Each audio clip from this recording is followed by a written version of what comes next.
Listen to this.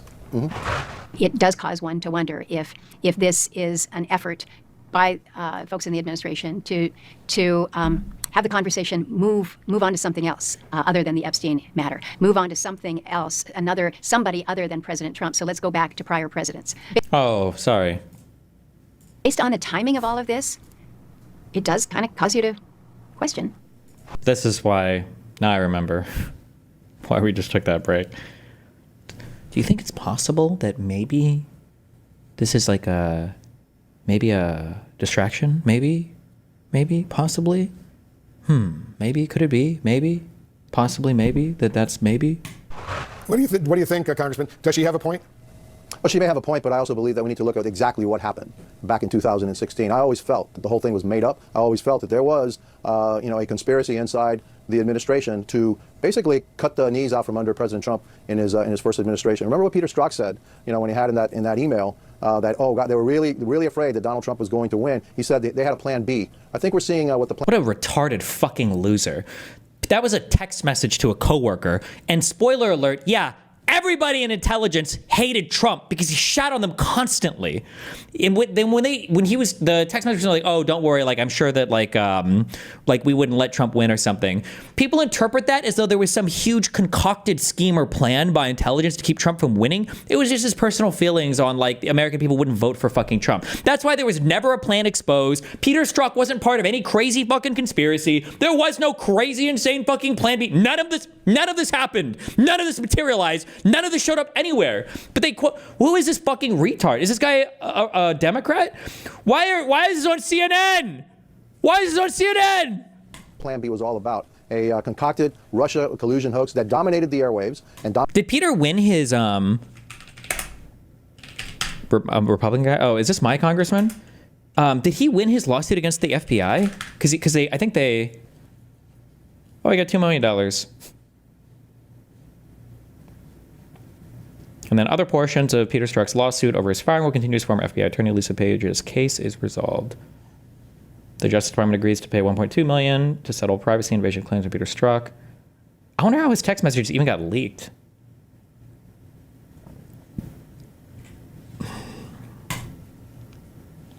Dominated the news for the first 2, 3, probably all 4 years of the first Trump administration. The entire thing was concocted, made up, and everybody. Did anything else happen that made a lot of these things dominate the news? I'm trying to remember if there was a really fucking weird thing that Trump did that would have involved calling another country that was actively fucking at war with Russia, trying to demand that they open an investigation and then announce it into his political rival's son. I'm trying to think if anything else happened that might have.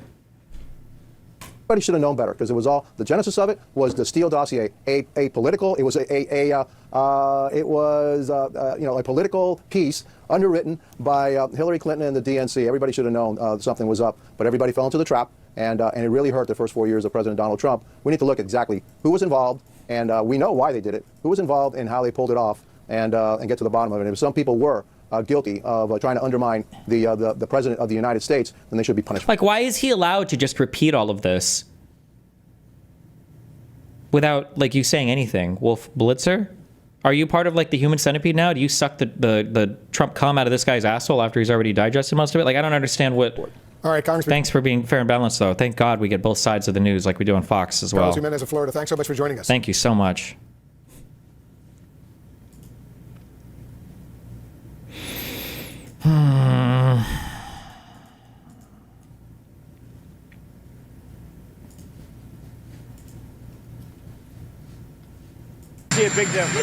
I swear to fucking God. Radiant, no more Trump interviews outside of a fucking airplane or helicopter. Please, God. Is that on the table?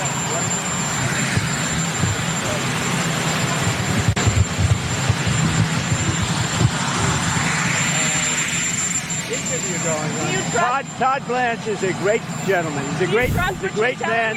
He's a great lawyer. He's got a great heart. But he's over there now. I don't know exactly what's happening, but I certainly can't talk about pardons. Can you trust? Trump giving green light to Israel today? Oh, apparently. So we have no more words to describe this, thanks to the pro-Pally crowd. But apparently the food conditions inside the Gaza Strip are actually, like, starting to get dire or are past the point of like being dire. They're actually like super fucked now, apparently. I dug a little bit more into this. And then I saw somebody also posted like an Avi thread. Apparently they're like getting like pretty fucked. Like it's not good.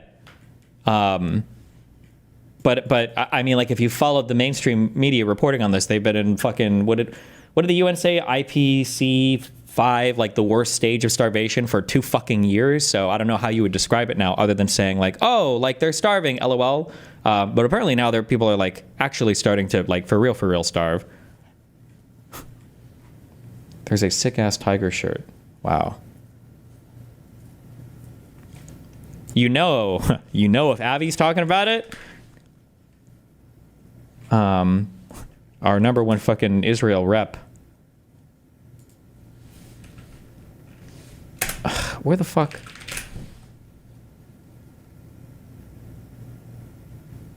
What the fuck is his name on Twitter?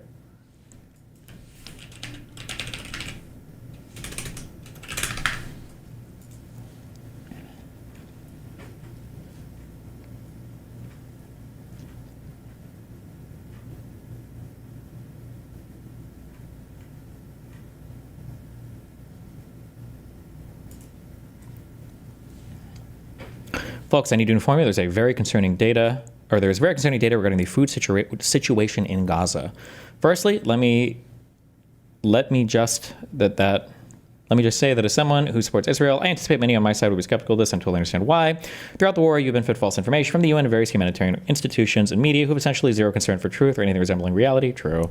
As I have publicly documented extensively, these institutions repeatedly fabricated data. They lied about their own data. They fabricated, made up nonsense on the spot, all completely shamelessly, knowing they wouldn't be questioned, and of course were repeatedly proven wrong, including by myself for my own past analyses and counter predictions. My view of these institutions has not changed. Humanitarian institutions have been and still are the ultimate kings of pseudoscience. I don't think that's true in general, or I hope not. But everything with Israel is fucking brain rot. That all being said, the fable of the boy who cried wolf has an important moral, which is not that wolves don't exist and will never attack anyone. Rather, it is precisely because wolves do exist and will eventually attack that makes it so important to not cry wolf. And ideally, even when the UN cries wolf and a wolf actually happens to finally be there, we should still be ready for that.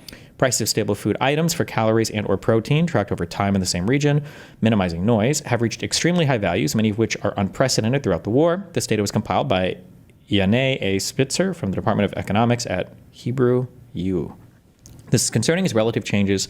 Food prices have been a reasonable indicator for access to food in Gaza throughout the war, even while free aid distribution, concomitant looting of aid, potential hoarding of aid, insert additional concerns here, were all concomitantly happening at the same time, I think, right? While this data can be complex and hard to standardize, they overall did what you would expect them to do. When access was low, they went up. When access was high, they went down. Now they're up at levels we haven't seen before, standardized for market access as above. Also, this isn't just my assessment. It also isn't just Yaneh's assessment. This sentiment was also expressed by the GHF, the Gaza Humanitarian Food, was that it, right? Foundation or something, themselves. They said the situation in Gaza is dire. This isn't coming from the UN or some other humanitarian pseudoscience factory. This is coming from the GHF, who are on the ground and see what is happening firsthand every day without the anti-Israel lenses on. Wait.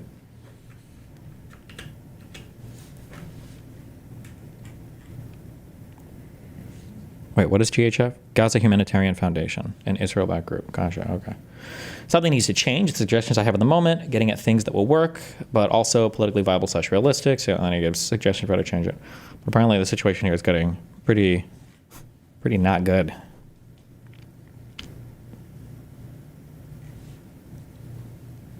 Oh, History Speaks, the retarded fuck who I thought was supposedly a history PhD, who I think just lied about his whole educational background. He was like a shamelessly pro-Hamas retard.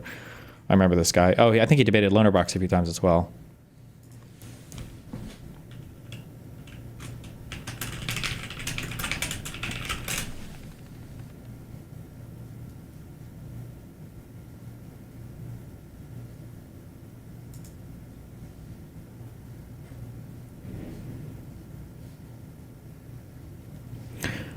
It's fucking unreal. When Conrad Erudite did the left did it too. This is the kind of orcish rhetoric that they are minimizing. Wait, what?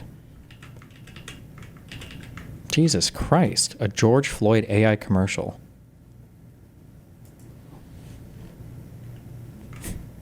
$61,000 likes. Okay. Did you see what Netanyahu said about annexing the West Bank? Nope.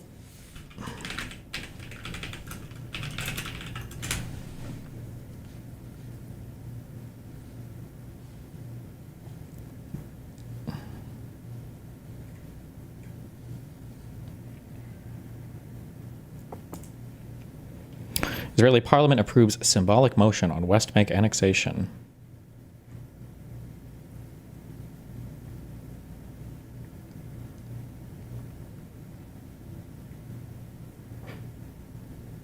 Knesset lawmakers voted 71-13 in favor of the motion on Wednesday, a non-binding vote which calls for applying Israeli sovereignty to Judea, Samaria, and the Jordan Valley. The Israeli terms. Does that mean they're going to start giving citizenship to all these people, or what does that mean?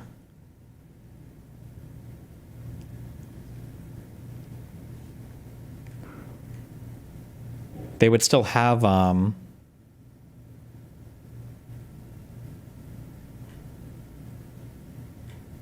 the vote means nothing. That passes lots of times. Oh.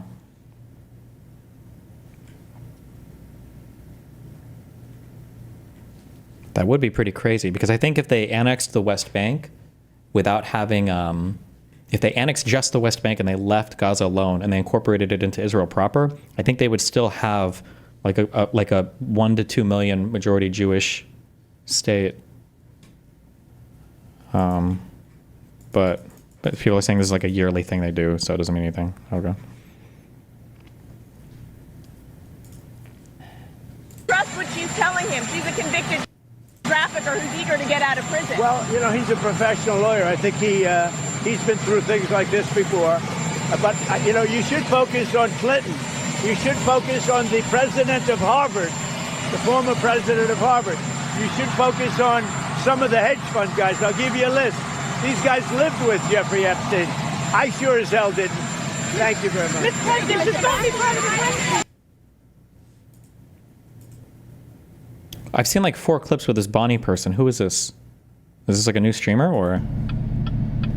Person gives back Bonnie phone after she left it behind.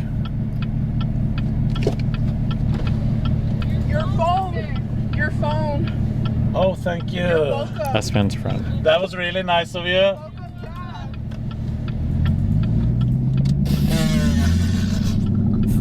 Your phone. That was nice of them. That was Bonnie's side.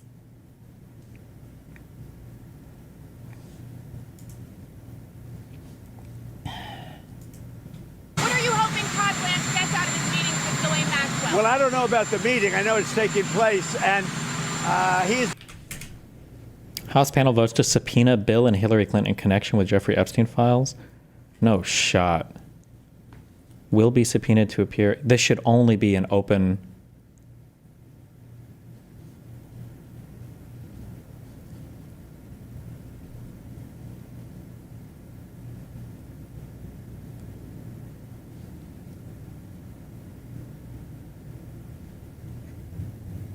Once formally subpoenaed, former Attorney General Eric Holder and Merrick Garland will now be forced to testify alongside ex-special counsel Robert Mueller. The full list, including those mentioned, names Loretta Lynch. This wasn't the AG. Who was this? Oh, it was. Former AG under Obama? At the end of Obama's... Bill Barr, who quit in the last month because he couldn't handle all of Trump's insane fucking bullshit. Jeff Sessions, who recused himself from the Mueller investigation because Trump wanted him to rig it or kill it. And Alberto Gonzalez. Who is this guy?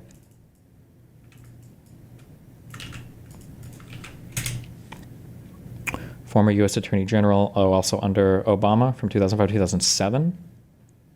Did he serve under Bush? 2005, 2007. Wait, why? Did he must have had another role in government, right? About the first case that was dropped. Dropped about what? Oh, about the Epstein stuff.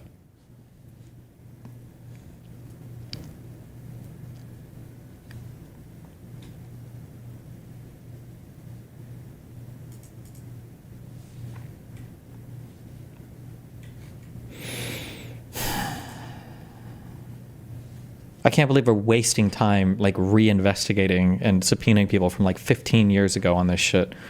Like we have nothing better to do right now. He's a fantastic man. He's a great attorney. And people should really focus on how well the country's doing, or they should focus on the fact that Barack Hussein Obama led a coup, or they should focus on the fact that Larry Summers from Harvard, that Bill Clinton, who you know very well, and lots of other friends, really close friends of Jeffrey Summers, should be spoken about. Because, you know, Jeffrey Epstein should be spoken about. And they should speak about them, because they don't talk about them. They talk about me. I have nothing to do with the guy. Are you considering clemency for Ghislaine Maxwell? Are you considering will you do any business deals with the UK? Yeah, I'm going to meet with the Prime Minister right now. We're going to be over there in about 6 hours. We're meeting with the Prime Minister tonight. We're going to be talking about the trade deal that we made and maybe even improve it. Are you considering clemency for Ghislaine Maxwell? Are you considering clemency for Ghislaine Maxwell, sir? I saw homeless people sleeping right outside the gates of the White House. Are you concerned about that? I think it's terrible, and we'll have them removed immediately. We do remove it. We've got to get the mayor to run this city properly. This city has to be run. You know, I have the right to take it over, and I think it's terrible. Where are they? Where did you see them? Just right outside on Pennsylvania Avenue. Near the Treasury. Right across the Mafia Park near the Treasury. Have you heard about Todd Blanche's interview with Ghislaine Maxwell? Are you still disappointed in President Pardon or clemency for Ghislaine? Well, I don't want to talk about that. What I do want to say is that Todd is a great attorney, but you ought to be speaking about Larry Summers. You ought to be speaking about some of his friends that are hedge Look at how fund blatant, guys. right? It's blatant. And even by telling them to do the thing, he's already kind of doing the thing, right? Like he's trying to do the thing where he's setting the media agenda. But even by telling them what the media agenda should be, the fact that we're watching him tell them is part of the media agenda now. And now that's what we're talking about. That's what's happening. They're all over the place. You ought to be speaking about Bill Clinton, who went to the island 28 times. I never went to the island. Do you maintain you did not write a letter for Jeffrey Epstein's birthday? I don't even know what they're talking about. Now, somebody could have written a letter and used my name, but that's happened a lot. All you have to do is take a look at the dossier, the fake dossier. Everything's fake with that administration. Destiny, your take on the Gaza starvation claims a year ago. Here to all of these is that if you say the Gaza Strip has been suffering starvation and poverty and famine for 20 years, well, what are you going to do when they actually suffer starvation? Okay? Because here's the issue right now. If I have a clear picture of what's going on right now, okay? I think I do. I guess here's the I issue did. right now. What I think is happening. If the red line represents starvation and death, okay? The red line represents starvation and death. And the graphs. and the orange line Good represents ones, dipshit. oh shit. And then this is 10. And this is what is reported. This is what people say in the media. Okay, no one cares. Administration. Everything's fake with the Democrats. Take a look at what they just found about the dossier. I have to watch something different. I'm supposed to go out to eat with my parents tonight. I'm going to lose my fucking mind if this is what I'm watching. It's just going to be a fucking brutal dinner. I'm just going to be screaming at them the whole time. Everything is fake. They're a bunch of sick people. Where did you see the people laying outside? Right across the street from Lafayette Park, sir, towards 15. We'll take care of it. Are you hoping to meet with President Putin for bringing hostages home? What are the alternative methods to bring hostages home from Gaza? Well, we got a lot of them out, and it's I've always said those last 10 or 20 are going to be the toughest. Have you always said that? Hamas Really? knows what happens when they don't have any bargaining chip. And they really broke a deal. They broke a deal, and you're going to have to do what you have to do right now. It's a terrible thing. What about on And I always knew that. I said, when you get down to the last one, they're not going to be able to make a deal. Would you consider a pardon or a commutation for Ghislaine Maxwell if she's It's something I haven't thought about. It's really something. Recommended it. It's something I'm allowed to do it, but it's something I have not thought about. But you wouldn't rule it out, sir?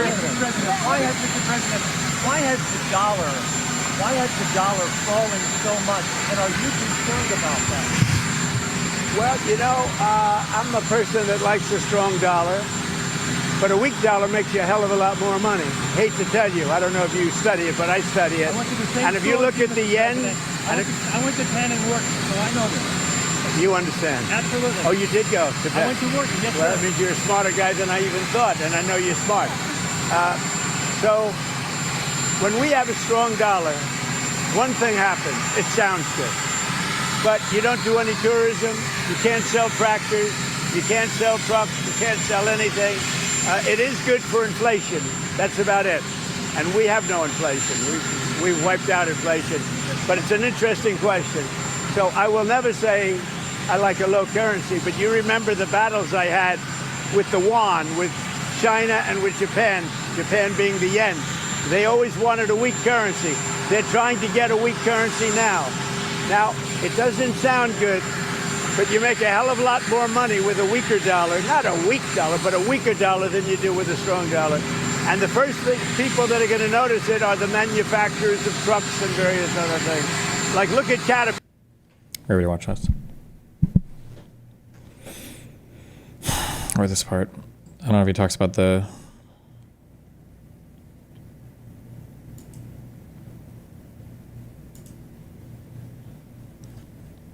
Quickly weigh in on Epstein. Many are hoping to see more of those files released. There could be future court proceedings. Is there any reason that you have to believe that any documents were tampered with by so-called deep state operatives? Look, it hasn't been my area that I've worked on. Unfortunately, I wish I knew more about it. It's been in the Department of Justice. One of our concerns is, of course, that it was, held in the hands of the DOJ leaders under the last administration, the Biden-Harris administration. And we all know how crooked and corrupt so many of those top officials were, how they engaged in lawfare against President Trump. And he has a concern, and I do as well, that things could have been doctored in those records. So that's part of the concern. But I'm for full transparency. We all are. Maximum transparency. The president is as well. There's no daylight between him and the Republicans in Congress. And we'll continue to advocate for that, to let the people see the records and draw the whatever conclusions they will. Quickly weigh in on Epstein.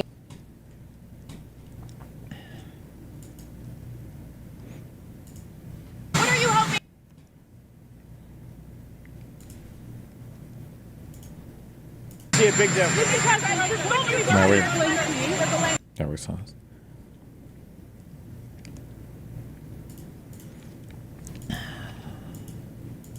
You wouldn't say that Andy. CIA vault. I'm sure you wouldn't say that Andy Not the vault. McCarthy is some liberal media goon who wants to cover for them, saying this has always been a foolish stand. You think that, excuse me, you think the Epstein files is more relevant than this? No, you think the Epstein files is more relevant than what I think that it is not going well right now for President Trump, and they are trying to everything's figure. coming up great. He just had Colombia admit to being anti-Semitic and fork over $250 million. Well, let's see how it pans out with Harvard. Like, these people are children. Like, Trump can just say anything he wants.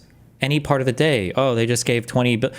Dude, our next Democrat president should just say fuck it and burn the country down and just say like random shit every day. Just like random, like, oh, today we deported 20 million people and brought in 19 million more. And Ecuador gave us $5 trillion. And we had an investment of $15 trillion from the North Pole. Just like, it's just like random meaningless shit every day. It's just like. Let's see how it pans out with Harvard and someone who actually has a spine to stand up to what he's trying to do to academic freedom in this country. Okay, they can still hate white people at Harvard. That's not going away, Jessica. So it's okay what they did to the Jews on campus? I have literally never said that. And you just said to somebody to stand up on campus. You're assuming that Columbia backed down because of the money they paid to these Jewish students. Columbia 100% capitulated to Donald Trump, and they will regret it. Okay. I'm sure you wouldn't say that Andy. CIA vault. I'm sure you wouldn't say that Andy McCarthy is some liberal media goon who wants to cover for.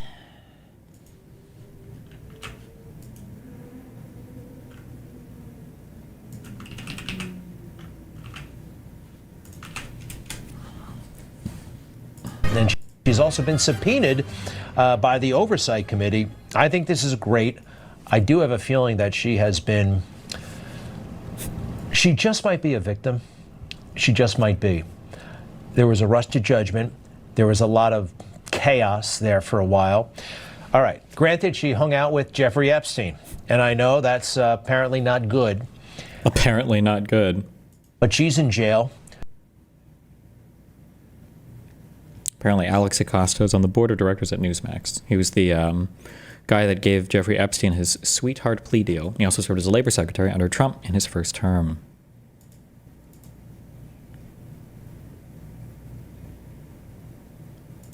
Oh my God. Is this Bezos raping the Wall Street Journal? Are we seeing... Wait, no. Bezos isn't on the Wall Street Journal. That's Murdoch still, right?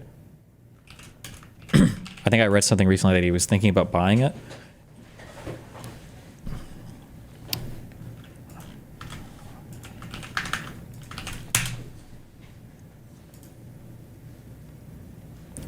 YouTuber Tim Pool wants answers and trusts no one. The right-wing streamer built an empire while stoking suspicion of the government and mainstream media. Will President Trump be his next target? What the fuck? Oh,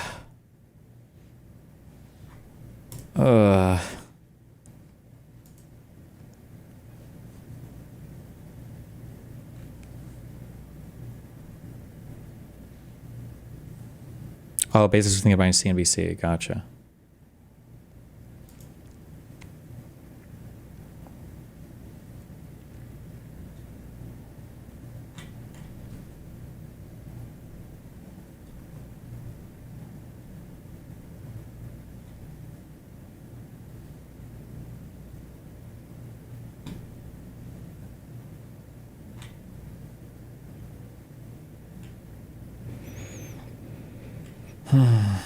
Okay.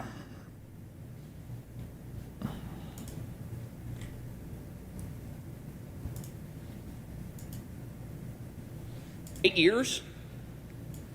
I'm sure this would be handled just like any other thing that they've tried to go after, like the baseless impeachments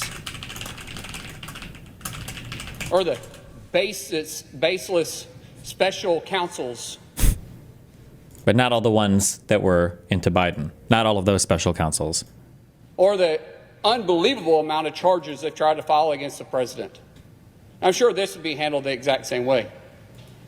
What we're simply wanting to do here is give them cover. So if my colleague from Arizona...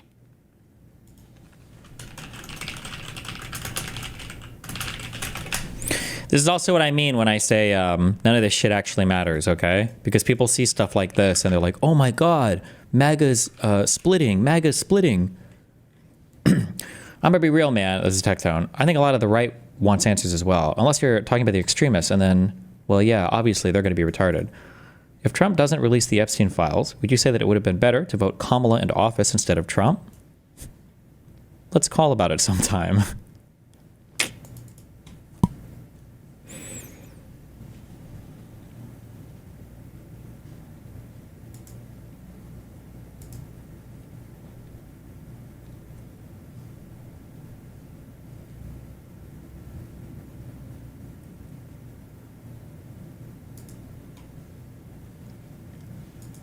This is video of Maxwell returning to prison just moments after meeting with Trump's deputy attorney general. And you can see her there. Actually, if you look closely, she's carrying a box of material. Now, Maxwell's attorney says she was forthcoming with every question that Trump's team threw at her today. This is video of Maxwell. Like, I don't even know what I'm going to say. Like, if she comes out, it's just like, so, like, if she comes out and testifies that she saw, like, fucking Bill Clinton, like, fucking kids or whatever, like, what do we even do at this point? I didn't even hear Donald Trump's name. I didn't even know who he was until 3 years ago.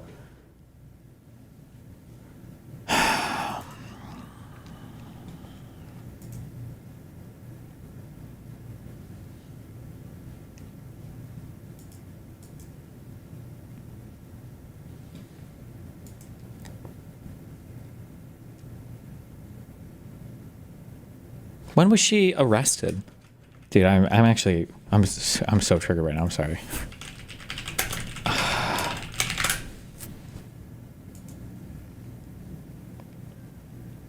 In 2021.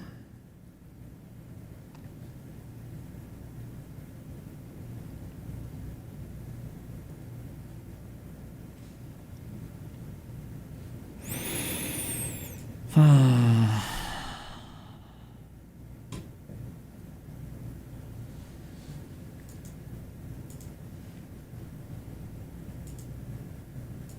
knew. We've been reporting Trump knew Epstein for more than a decade. They had a falling out. If the government had Epstein dirt on Trump, they would have released it in 2016, 2020, or 2024.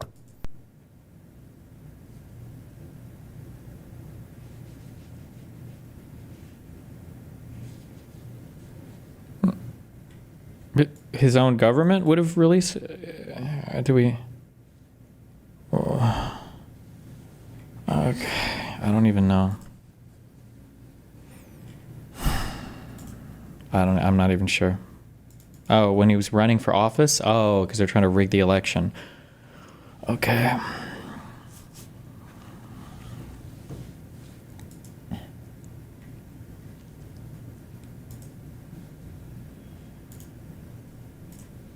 It's Dad again. I'm down at Newport News, Virginia. It's about 4 o'clock. Just call and check. Just text me or something. Let me know you're okay. I love you. It's Dad. I called to tell you I love you. I love you more than the whole world, pal. I gotta get some help. I don't know what to do. I know you don't either, but I'm here no matter what you need. Me calling Nathan about his recent tweets. I'm just kidding. What you need. I love you. Video games.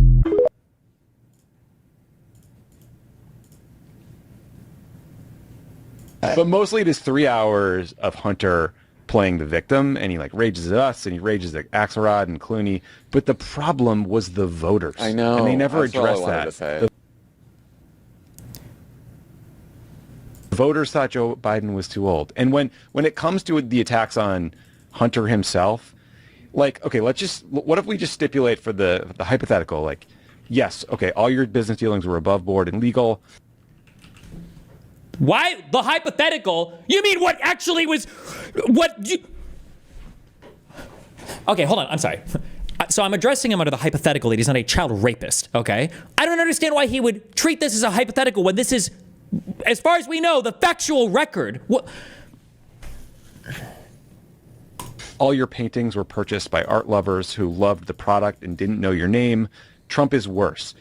You were on the board of Burisma because of who your dad is. Oh God. These are liberal. I mean, I never said I like Pod Save America that much, I guess. And he had a background. I guess maybe they didn't listen to the interview or read the Wikipedia or do any research whatsoever. People just can't read anymore. Maybe that's actually the problem, is everybody's just fucking illiterate. Like, do you think there's like a little earpiece in where they pay staffers? Or I guess Gen Z can't. Do they bring in boomers or Gen X? Like, who actually does the reading for these? I guess nobody can fucking read an article or watch an interview or do any kind of homework for anything anymore? That is what people hate about Washington. And it was part of the problem. And like, there's some other weird shit. Like, he said blames the debate on Biden's staff, saying they gave him Ambien on his foreign trip. But like, Biden got back from the G7 on June 14th. The debate was June 27th. A lot of fucking Ambien. If Ambien was the issue, like, I don't think it's Ambien, it's age. Also, right? It's like he was tired, so they gave him Ambien? Also, like, just like, allow me to rant one more second. Like, his big beef is that Republicans stick together and Democrats are united. But he's obsessed with this show, obsessed with George Clooney. They don't talk about Gaza until 2 hours and 50 minutes into the interview.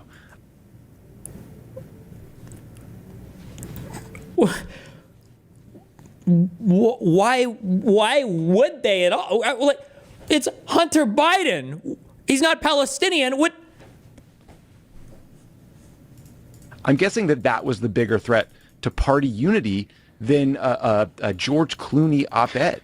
You know what I mean? It's just this sense of entitlement that, like, from Biden, from his family, from the inner circle, that he was like owed the presidency, owed a second term. It's just very fucking grating. The whole premise of 2024 was, yes, voters are saying that Joe Biden's age is his biggest liability. But don't worry, because Joe Biden's the closer. And when you see him campaign, he's going to put those worries to rest. He had a good State of the Union, and then He had the worst debate any of us had ever seen, and it became insurmountable. And so at long last, he didn't put the concerns to rest, he put his campaign to rest. Right. And at long last, the Democratic establishment decided to listen to the voters. And it was very hard to get the establishment to do that, but ultimately they did that. And everybody kind of collectively ultimately were able to get Joe Biden to step aside and do the right thing for the country. Now, we don't live in the world where Joe Biden ran that race all the way to the end. But one thing we know is that Hunter Biden, throughout Joe Biden's presidency, was a terrible liability for him. And put the addiction aside, it is because he was on Burisma, because he became an artist, because he was part of a kind of like sleazy Washington that, as Tommy said, people hated. You were a liability. Like, you have no evidence for any of this. I just can't believe that the standards are literally in hell for these fucking retards. It's actually unfucking believable to me. Like, why was he a liability? Because the conservatives literally wouldn't shut the fuck up about him for half a decade. Like, how many special counsel, how many Senate inquiries, how many House committee things, how many fucking Twitter videos do we have to see from all these fucking people? Yeah, no shit, he was a liability because they told you to make him a liability. Like, Kushner never got even remotely the same treatment, despite the fact that he was like the unelected architect of the fucking Abraham Accords and is stealing multi-billion-dollar deals with fucking Saudi Arabia. Or the fact that I can't even, it would take me 20 minutes to rattle off all the insane, corrupt shit that Donald Trump and his family is involved in right the fuck now that nobody gives a fuck about. You should be ashamed of the ways in which you made your father's political life worse. And like the idea that we're going to listen to you now, like, give me a fucking break. It's actually just unbelievable. Okay. No, it's not good. I'm at a red light right now, but I just got finished at the gym, and then I'm going to Texas Roadhouse to eat, and then I'm gonna go shoot at a range. I don't know how long I'll be, but why is he sending me public video notes? If you want to set up a call for another day around like noon CST, I think you're banned on Twitch. I'm pretty sure. I can't remember. But no. Pisco is on the Hunter is actually a scumbag arc now? No shot. I don't believe you. I'm down. Yeah, but that's my update. Hey man, I'm at a red light.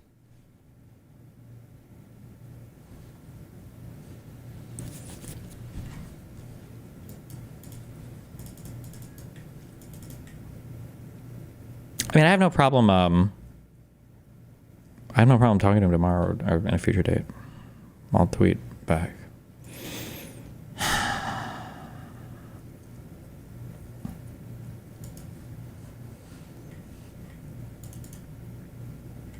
I believe Pisco said the Houthi kid wasn't even a Houthi. I don't even believe you guys. You guys are trolling me. Stop trolling. If you don't have a fucking... If you don't have a clip, you're trolling me.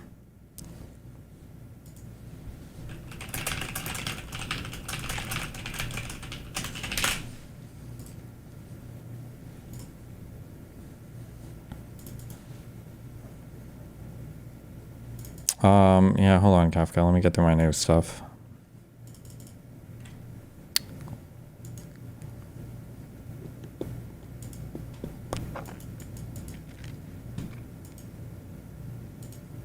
In a pair of podcast appearances over the past several days, Hunter Biden, the son of former President Joseph R. Biden Jr., appears to be trying to settle scores with Democrats he sees as having contributed to his father's political undoing. Mr. Biden delivered a broad critique of the party last week on the debut episode of a podcast hosted by Jamie Harrison, the former Democratic National Committee chairman, arguing the Democrats lost the 2024 election because they didn't remain loyal to his father. Was that really all he argued? We only watched... I still have an hour and 15 minutes left to go of that, technically.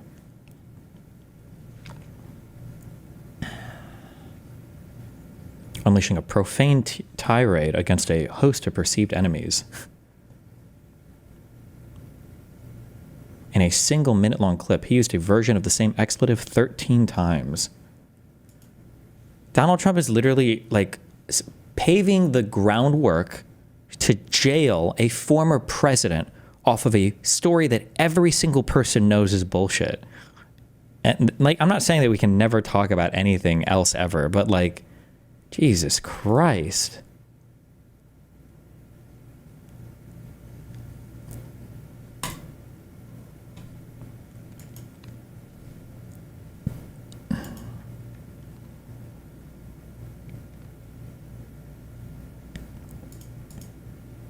Let's go to the White House now for the administration's reaction to what we heard from today's hearing. White House Press Secretary Caroline Leavitt joins me now. Caroline, welcome to the show. Is Fox News still the most popular news network in America? So we have Donald Trump's daughter-in-law as an anchor. I don't even know what is her job now. Or host a show is now talking to Caroline Leavitt. What is this? Could you imagine anything even remotely like this ever? If Barack Obama's child was the host of a show on CNN, or if one of the Clinton children were the host of a show on MSNBC, Hear these heart-wrenching stories from these parents who lost children. Their lives will never be the same. And we're so happy now. We have a president who is actually paying attention at our southern border. We can say that we have a secure southern border now. But Caroline, the implications of what happened over the past 4 years, letting millions of undocumented illegal immigrants in this country, the impact of that is going to be felt for years.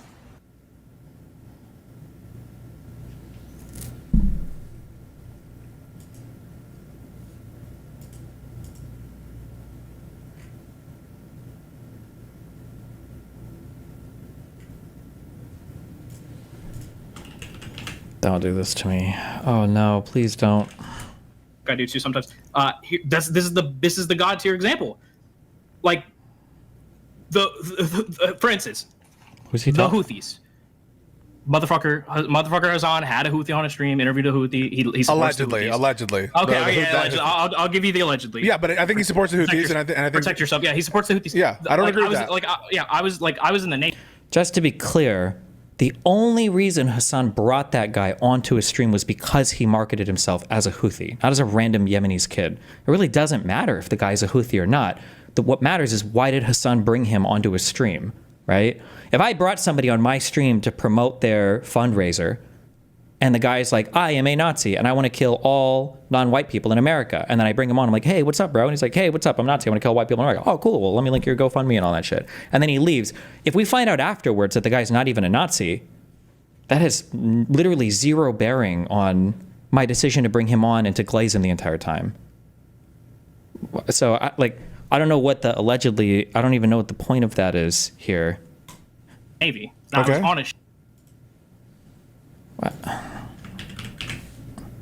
ship that was getting fucking shot at by Houthis. So so when I see Hassan, I'm instantly, no matter, and Kirk is a fascist, Kirk is evil, he's an evil human being, but I'm just gonna, it's inherent, I'm just gonna hate Trump Hassan. Trump did deal with the Houthis, and Kirk supported it.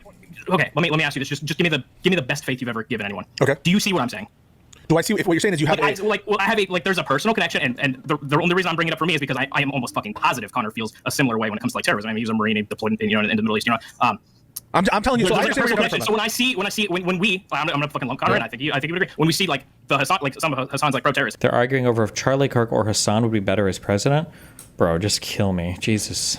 It's okay, I just hate you more than pretty much anyone. Yeah, you're a demon. And so that I could sniff it in the conversation you two were having. That's where he's coming from. Where he's just like a person like Hassan, because of comments like that. I just hate you more than anyone. I'm sorry. Do you think similarly about support for Bibi Netanyahu? I'm sorry. Do you think similarly about support for Bibi Netanyahu? Similarly in what regard? In the sense of if you support hatred, if you support Netanyahu, similar to if you support the Houthis. What's worse, supporting the Houthis or supporting Netanyahu? The Houthis. That's so easy. As much as you like or don't like Israel, the Israel political establishment is constrained by the political realities around them. The biggest issue, people will point to Netanyahu who's doing unhinged shit. Netanyahu will go as far as he can, but not any further. So, if you have a U.S. president that's restricting his action to some extent, then the Israeli political system will follow, and they have their own internal constraints. The Houthis operate fundamentally in a totally different way. I mean, I guess we can run the argument back of I wouldn't even say they can kill less people, because isn't the population of Yemen, isn't it fucking 38 million people? How many people live in Yemen? 39.4 million people. So that's not even necessarily true. To the same level of support? Go Hamas or go Netanyahu? Sorry, go Houthis or go Netanyahu? Go Houthis. What's worse? Worse. Morally worse? Oof. I can't even believe that this is delusional. If you've gotten to this point, you're so lost. For me personally, it's going to be the Houthis, but it's just that personal connection, I think. Morally, I mean, it's probably So Netanyahu. I think at least in this respect, even taking your view, it's kind of a wash. You just said morally it might be worse to do for Netanyahu. It might be. And I'm not coming here to tell you that Connery is correct. I'm telling you to say I don't feel like you were giving him the consideration. Oh, okay, but I want to know what you think, right? So you said you would vote for Kirk before you vote for Hassan. But I'm also admitting straight up to you that that might be colored by personal, like it might be colored by personal things, right? It might be. It would take more analysis. I'd have to think on it way harder. Right now, I will tell you I would go Kirk, but that might be colored by personal reasons. It totally might be. All right. Well, can we discuss it a little bit? So sure. Yeah. So in terms of support for terrorists or support for bad people abroad, I think Kirk supports Netanyahu, and that's bad. Hassan supports the Houthis, and that's bad. So do we call it a wash, or do we say Netanyahu's worse? At least taking your view, I don't think I can be agnostic about them and say at least they're in terms of magnitude, they're both bad to do. Why would you, unless you were willing to make a strong argument that support for Houthis is materially worse than support for Netanyahu? I think that at least in your mind it should be a wash. And so, can you name me on some aspects other than like support for demons abroad, like what thing do you think Kirk is better than Hassan on? I think like it was what I opened with, right? Like I think that there's like some pillars of our republic that would be left over after Kirk got done with it that I don't think would be left. Do you think Kirk would support like if you were president? Sorry, if Trump tried to take over the country and he was successful in installing a dictatorship, do you think Kirk would support it? If Trump were to take over the country and try to install a dictatorship, would Kirk support? I would say he probably would. Yeah. So I don't. I would say like there's a high likely, very high, 70-80%. Yeah.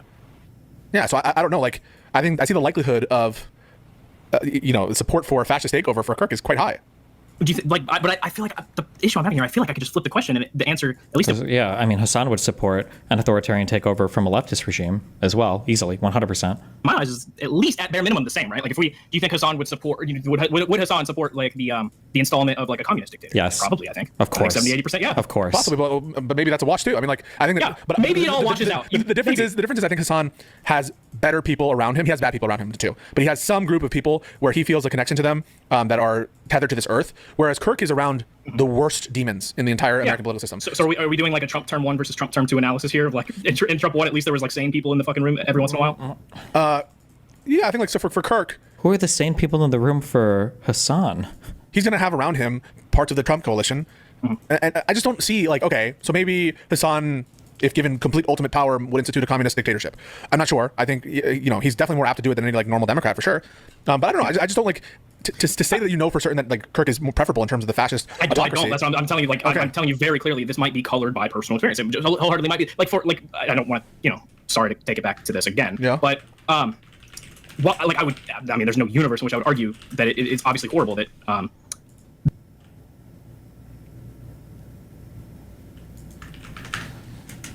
bad empanada. empanada. What talking about? What is this? Because I think we agree. Uh-oh. I think we agree. Hang on, let me just pop out. Sorry, my chat's fucking pissing me the fuck off. So. Why? What are they doing? They're like, we are okay with corruption when it's our Yeah, they're like, yeah, we love nepotism. Cronyism is my favorite. Okay. Having the right last name and becoming a consultant for no-show jobs is based, actually. Have you ever seen The Sopranos? Just to be clear, that's not what nepotism is. Nepotism is not when you're known as being part of some other family or whatever, and then you get hired as a place because of your connections or whatever else. Nepotism is like when your family members get you a job because they either like work with the company or they put in a good word for you or they get you hired like that. The idea that nepotism is, oh, wow, wait, you're part of this family that are known for this thing or whatever. Oh, you've got some skill set or whatever else. Because remember, Hunter Biden had a background in all this as well. Like the guy was the fucking head of the whatever part of the USAID shit, and he'd like been on boards and shit before. It's not like Hunter Biden just walked in randomly and got this job. Like having a renowned name and then having like work that's attached to that name doesn't necessarily count as nepotism unless you can show or demonstrate it somehow. Yeah, like he's got like a JD at Yale and everything. Like the fuck are we talking about here? The thing is, they just love Biden. We have to understand they love Biden. Oh wait a second, this isn't working. You know what? We're good. Sorry, you're kind of. Sorry, you're kind of low for me. I need to turn you up. Okay, yeah, turn me up, bro. Chat. I'm gonna scroll to the bottom. Real quick. Let me read this. Bibliolife says pounder points for $5. Not only are they trading on their last name, they're also selling out the reputation of the United States. Okay, all right. That's the last super chat. I'm scrolling. If Pisco, sorry, one more super chat. Fight Pisco regarding the Hutch stuff. Perfectly. All right, and then if Pisco is too loud, please tell me. But I need him to be louder in order to hear him. All right, go Pisco. Testing 1, 2, 3. How do I sound? Am I okay? You sound great to me. All right. So first of all, thank you so much for taking this call.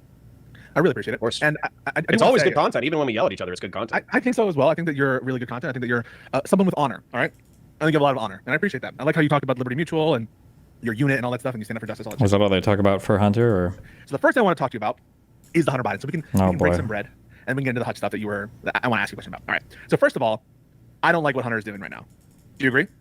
I haven't gotten into it enough. Weirdly enough, he's sufficiently charismatic that if Hunter Biden was like, "Hey, Connor, let's go get a beer," I'd probably go get a beer. Now, as far as the self-sweeping, Connor, he's in recovery. Oh, pussy! What a loser. So anyway, but as far as like I caught some. I'm very early in the stream, but I caught some self-sweeping. I feel like there was some self-sweeping in there. I think that it's a little bit unhinged to think that Joe Biden should have been the nominee in 2024, and I think that part of what Hunter Biden is doing right now is a kind of counterattack at what he feels are a bunch of Democrats who betrayed him, when, in my opinion, it's kind of Joe Biden who betrayed the Democrats initially by not even making a decision, really just like floating into this re-election campaign without stopping to even ask the question, is this a good idea? And so I just don't like that. I think that they're implying this entire time Joe Biden could have beat Trump, and I think that if Joe Biden was on that ticket, it was going to be an incredibly horrible landslide victory for Trump that would have put us back even further with him.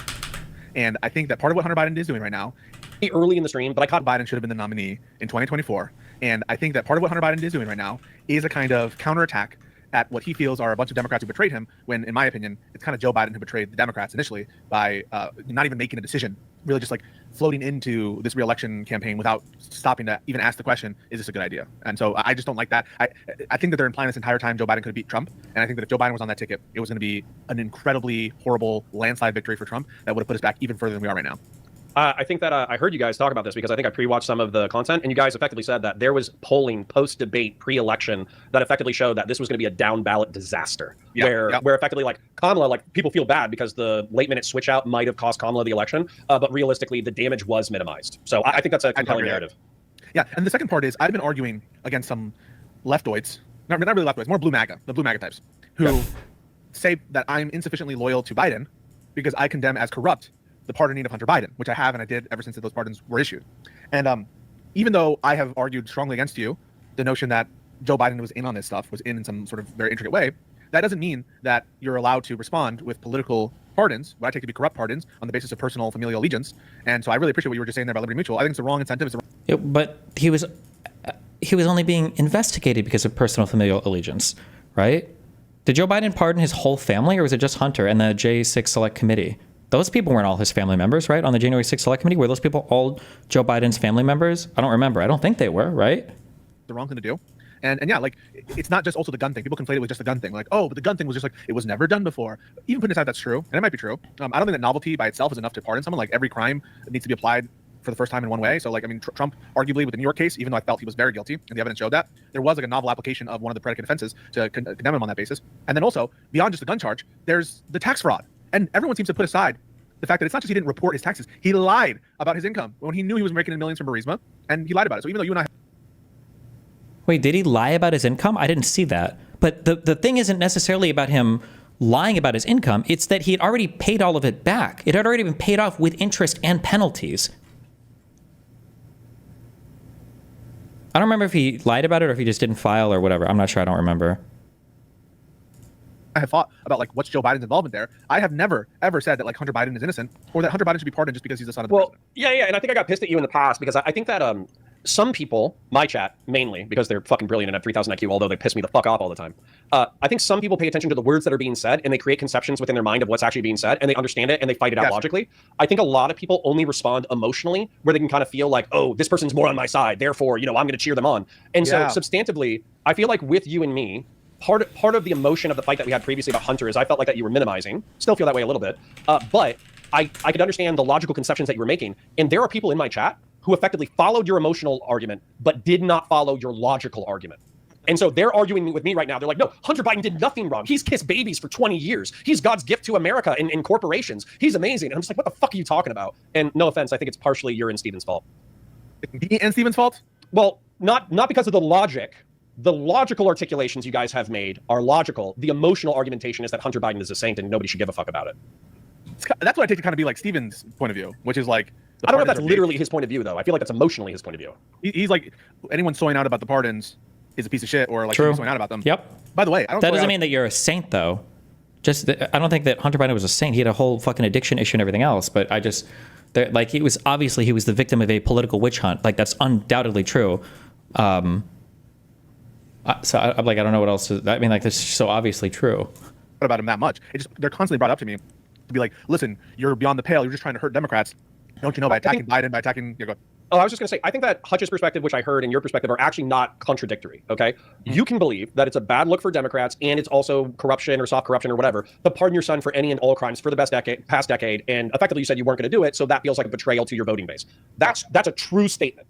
Now, what Hutch said, which I agree with, which is that people are human, they have some level of familial loyalty, and so as a result, you can expect a father who lost his daughter, lost his wife, lost his eldest son, and is on the verge of losing his youngest son. You should never grant this because you minimize the unhinged obsession that Republicans had with investigating Hunter Biden for years and years and years. Don't grant this bullshit that he only pardoned him because Joe Biden lost family members or whatever. Like, that's not the case. The case is the fact that Republicans were obsessively like witch hunting through this entire dude's fucking history to try to find something to convict him on. Originally, it was over the Burisma stuff that these guys apparently agreed that Hunter Biden was a horrible person for being a part of, which Republicans found no evidence of anything for. So then they decided to do this weird gun charge that I don't know if anybody's even been convicted of this crime before, okay? I'm not actually sure. I don't know if I've ever seen it before. And then the tax thing that he'd already made up with the IRS and paid everything back for it. To incarceration, you can expect him to pardon his son, and that's understandable from a familial loyalty perspective. I don't think that is contradictory. I think both of those statements can stand. Yeah, I guess I would expect it in the sense of like, could I predict it? Maybe you can predict it. Maybe it's like reasonable to anticipate that a father might do that. That's a separate question from whether it's the right thing to do. Well, I liked what you said, even if I didn't agree with it, where you were like, yes, but as a public servant, you must put the public interest ahead of yourself. And I was like, fucking Patriot Pisco, fucking Patriot Pisco, the public servant. Yeah, bro. Love is the death of duty, man. I mean, they're right about that. Like, you swear. That sounds like a Warhammer saying. That's a Game of Thrones. That's why they take the oaths in the wall, right? To not have any children is because love is the death of duty. And ultimately, like, a lot of tragedies bear that out. That when even Anakin Skywalker, why did he turn away? He was afraid to lose the thing he loved. But when you swear an oath, when you have a higher calling, a higher allegiance, yeah, it might be understandable that you come up short. But I think you need to strive towards it, and especially when he gave his word as a Biden, right? And that's their common phrasing. I give you my word as a Biden for what that's worth. Yeah, now that word's worth dog shit. Yeah. I would like to jump into the fiction real quick. So with the Star Wars references, what's interesting about watching that, I'm actually doing a breakdown channel about Star Wars now. What's interesting about that is watching how the Jedi failed in their own institutional principles leading up to Anakin existing as like the messianic figure who they knew was fucked up, but they were kind of like praying that he was not fucked up enough to destroy the whole galaxy, but they always knew that there was this potential. And so that's the thing. It's like, there's people in my chat who are like, oh, well, human's gonna human. They basically take like a Brittany Simon approach to things. But it's like, no, dude, you have to reinforce ideals. Like, that's the point of ideals. Human beings fail in ideals all the time, but if you don't reinforce them, then we don't have any. Yeah, that's why I think one of the things that Biden did that was most honorable is he started his administration appointing Merrick Garland to the Department of Justice to bring back independence to the Department of Justice. And yet, as it went on, as we're getting reporting, Joe Biden grew increasingly frustrated that Merrick Garland wasn't like choosing to call off the indictment of his son because it's his son. And I think that's very... Grew increasingly frustrated is a bad thing? What? Maybe he was frustrated because the entire investigation was a fucking sham. Maybe he was frustrated because this was a special counsel that had been chosen to investigate his son for bad dealings in Ukraine with Burisma, and it ended up being a witch hunt over taxes he'd already paid off and him lying on a fucking gun for him because he was addicted to crack. What the fuck? What is this evidence? What? Well, hold on. What is that reporting though? Because I insinuated this without evidence, and then people were like, "You're fucking crazy." And then no, I never said no. There was. So now the standard for Democrats is they can't be frustrated. You're not allowed to be frustrated. I'm not also convinced of this whole lying on his taxes thing or whatever. It sounds like for 1 year he just tried to take some bullshit deductions, which is like bad, I guess. But that's materially, that's like a minor part. The issue is Hunter didn't pay taxes for like fucking 4 years. Like 2016, 2017, and 2019. I'm sorry, 2016 through 2019, he didn't pay his fucking taxes. And then at the very end here, the conservatives put, when he did finally file his 2018 returns, he included false business deductions in order to reduce the very substantial tax liability he faced as of February 2020. My guess is he lied on some deductions there, which you shouldn't do. Everybody apparently that does business shit does this. But like, this is not the rest of what he was being charged with. And the fact that they didn't even include any specifics here makes me think it was probably just some stupid bullshit. Like he was claiming a deduction that he shouldn't have on some property or whatever bullshit here. But the vast majority of this is just he didn't pay his taxes, which he said he didn't. But in 2019, he squared up with the IRS and he did pay all of his taxes. So why the fuck are we charging him years afterwards? Holy shit. Real-time reporting, I forget from whom, but it was either like Washington Post or Wall Street Journal, someone, that Biden was reportedly frustrated with Merrick Garland. That happened during Biden's term. And then He's not allowed to be frustrated? But Joe Biden is not allowed to be frustrated? Meanwhile, for the investigation into the Russia collusion shit, Donald Trump fired Comey. He publicly excoriated Sessions for recusing himself from interfering in anything. He pardoned every single person, people that were charged with obstruction into Mueller's investigation. Fucking crazy. And then No, I never said that. No, there was in real time reporting. I forget from whom, but it was either like Washington Post or Wall Street Journal, someone that Biden was reportedly frustrated with Merrick Garland. That happened during Biden's term, and then Jake Tapper has uncovered more evidence in more interviews that Joe Biden was really angry. That what? Bro, this can't be real. It's got to be a troll or something at this point. And now as more information come out, we've actually found out that Biden was furious. That Merrick Garland wasn't dropping the suit on his well, son. and I feel like I'm describing color to a blind man because I worked in law enforcement before. I worked in corporate America before. Obviously on small end, small potatoes. I'm not trying to exaggerate my shit, but I've had conversations with people where I basically told them no, you need to be explicit with what you're asking me to do, and then they insisted on being like, well, I can't legally tell you blah blah blah blah blah. He's like, anyone sowing out about the pardons is a piece of shit or shouldn't be sowing out about them. By the way, I don't soy out about him that much. To pardon your son for any and all crimes for the past decade. And what Hutch said, you can expect him. Don't think that is contradictory. I think both of those statements can stand. Yeah, I guess I would expect it in the sense of could I predict it? Maybe you can predict it. Maybe it's reasonable to anticipate that a father might do that. That's a separate question from whether it's the right thing to do. Well, I liked what you said. I was like, fucking Patriot Pisco, fucking Patriot Pisco, the public servant. Yeah, bro. Love is the death of duty, man. I mean, they're right about that. You swear. That sounds like a Warhammer saying. That's a Game of Thrones. That's a love is the death of duty. So this whole section is premised on how Biden failed his fucking duty, and the evidence we're given is that more and more evidence is coming out that he was mad at Merrick Garland at Merrick Garland. That's what we're talking about here. That. And then no, I never said no. There was in real time reporting. I forget from whom, but it was either like Washington Post or Wall Street Journal, someone that Biden was reportedly frustrated with Merrick Garland. That happened during Biden's term, and then Jake Tapper has uncovered more evidence in more interviews that Joe Biden was really angry that Merrick Garland wasn't dropping the suit on his son. And I feel like I'm describing color to a blind man because I worked in law enforcement before. I worked in corporate America before. Obviously on small end, small potatoes. I'm not trying to exaggerate my shit, but I've had conversations with people. Oh my God. The 2018. Oh, hold on. That was a person in chat. Hold on. You said somebody in chat. Wait, where is this in here?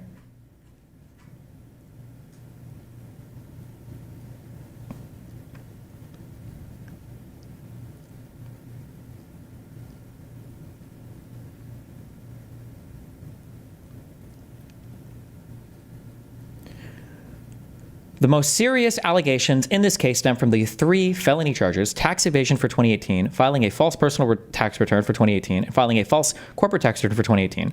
Prosecutors say Hunter Biden claimed tax deductions for personal expenses that were disguised as business expenses, significantly lowering his tax bill. According to the indictment, some of those supposed business expenses included a $44,000 stay at the famous Chateau Marmont in West Hollywood, $30,000 for his daughter's tuition at Columbia Law School, and $11,500 for 2 nights with an escort, and then $4,000 at a strip club, $1,700 for a Lamborghini rental, and $275 for dinner at Nobu. So he was claiming bullshit deductions. What is this? $150,000 total in deductions, which would probably amount to maybe $40,000 of tax liability here that he would have owed.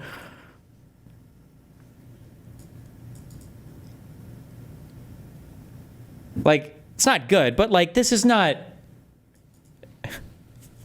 that we would go back and retroactively felony. Meanwhile, you look for felony charges. Meanwhile, Roger Stone was trying to hide literally all of his fucking money with his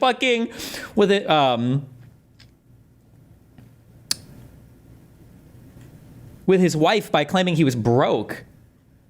Roger Stone didn't get charged with anything in this, right? This says there's an indictment. I thought he just paid this off, or maybe they ended up charging him, and this happens since I looked last. Hold on.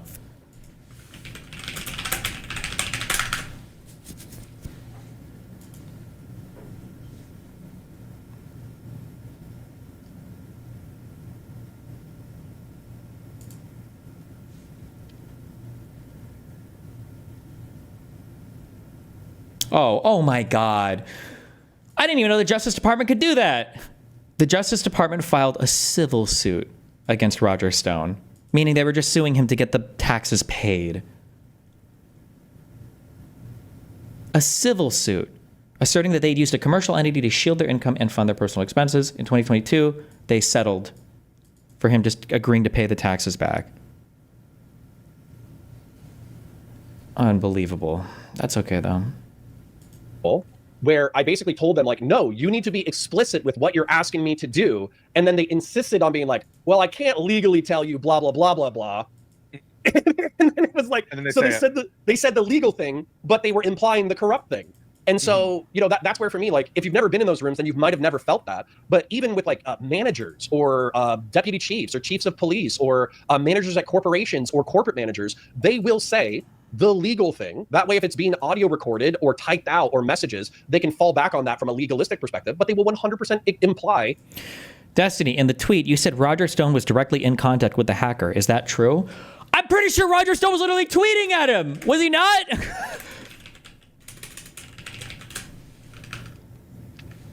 Or did he just admit that he was interacting with him in DMs or something? Former Trump campaign advisor Roger Stone. He's admitting tonight that he is the unnamed person who had communication with an alleged Russian hacker. Janine Stanwood is live in Fort Lauderdale, where she got Stone's side of the story. Janine. And Lori, Roger Stone has admitted even before tonight that he was in contact with somebody called Guccifer 2.0, but he says he does not think that that person is a Russian nor a hacker. That was a Russian hacker from the is it one of the bear things? This was the Guccifer guy is the guy that leaked all the Podesta emails and hacked the DNC, and Roger Stone was coordinating media timing on it to optimize the damage to the fucking Clintons, and he was working with Donald Trump's campaign. Like, it is direct collusion with fucking Russian intelligence, but the Mueller investigation just couldn't get all the way up to Trump himself. So that's why Republicans scream like, no collusion. This is a conspiracy, by the way.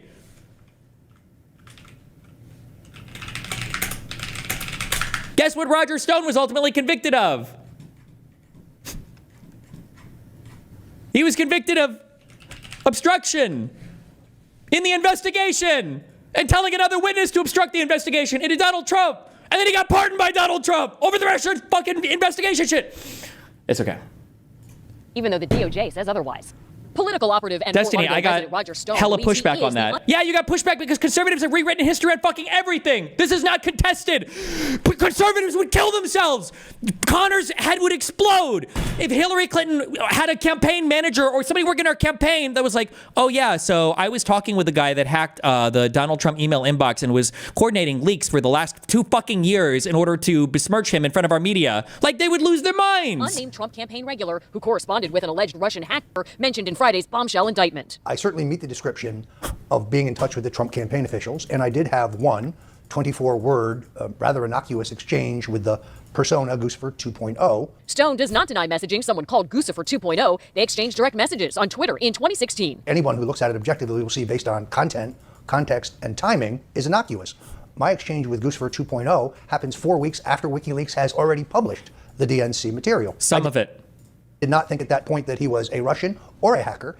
What did Stone accomplish by colluding with a hacker? They were trying to media time leaks because there was a drip feed of all this shit for like a fucking year when these emails were published. But Justice Department officials say Guccifer 2.0 is part of a Russian intelligence military unit that conspired to sway voters in the 2016 presidential election. Stone contends he still doesn't know who Guccifer is and did nothing wrong. I certainly don't expect to be charged with any offense pertaining to the hacking of the DNC or the transferring of a material, allegedly hacked emails, to WikiLeaks, because I have no involvement in any of that. Has the Department of Justice contacted you? They have not. And Stone also says that he thinks that President Trump should meet with Vladimir Putin. He says that he thinks that Russian interference in the 2016 presidential election is not the most pressing issue. We're in Fort Lauderdale tonight. I'm Janine Stanwood, Local 10 News. Even if it's not illegal, they'll imply the corrupt thing. And so you kind of have to be in those rooms.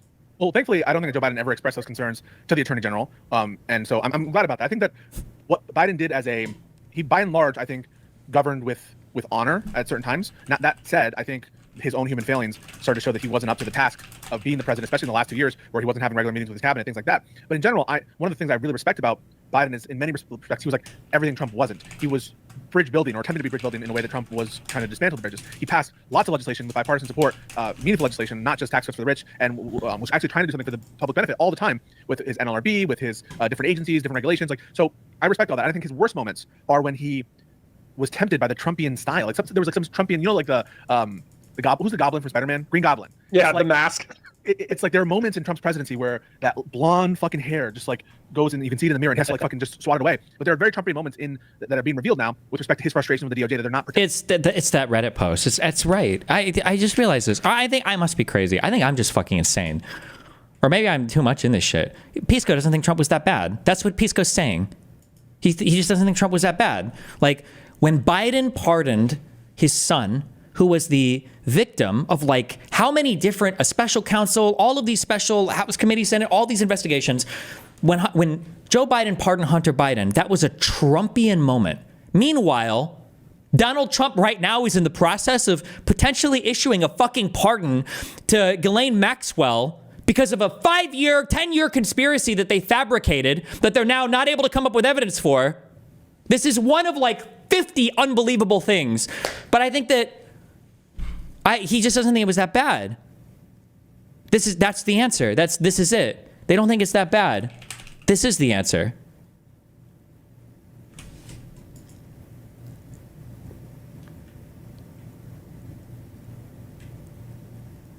Lately, I thought this isn't even a good post. I think this might have been. It started with a thought has been taking shape in my mind. It started with the Tom Bilyeu discussion. It really clicked during the recent WIC panel debate. There's a fundamental disconnect around just how bad Trump actually is. Because that prior isn't shared, many political conversations end up going nowhere. Now, I get what some might say. People constantly call Trump bad. They make content criticizing him. They disagree with him. They work against him. What more do you want? But it's not just that Trump is bad. It's how bad. That difference in degree becomes obvious when you look at how people argue, what they focus on, and how they respond to figures like Destiny or the soy pill. It was painfully clear when people kept comparing Trump to Democrats, or when Wick said folks would disown their friends and family over supporting Trump as if it were extreme. But if you truly internalize that Trump attempted an insurrection, this is undeniable. Had close ties with Epstein and may have protected him, possibly. Every indication right now seems to be that. Is actively undermining U.S. institutions, like all of them. What did Colombia just agreed to pay $200 million? I don't even know if this may be reading. Put this in here. More than $200 million to settle a, because of anti-Semitism. I can't even believe this.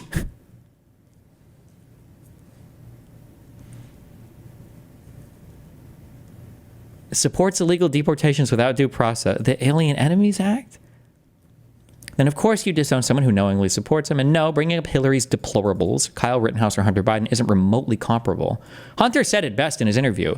If you take the worst things that Hunter Biden was accused of and you assume they're all true, they don't scratch the surface of even just the World Liberty Financial Organization. Of just that. And there's like 50 million other things you could bring up. Some centrists are starting to peel off, citing this like the Epstein revelations or the one big beautiful bill or tariffs, but how much do they really care?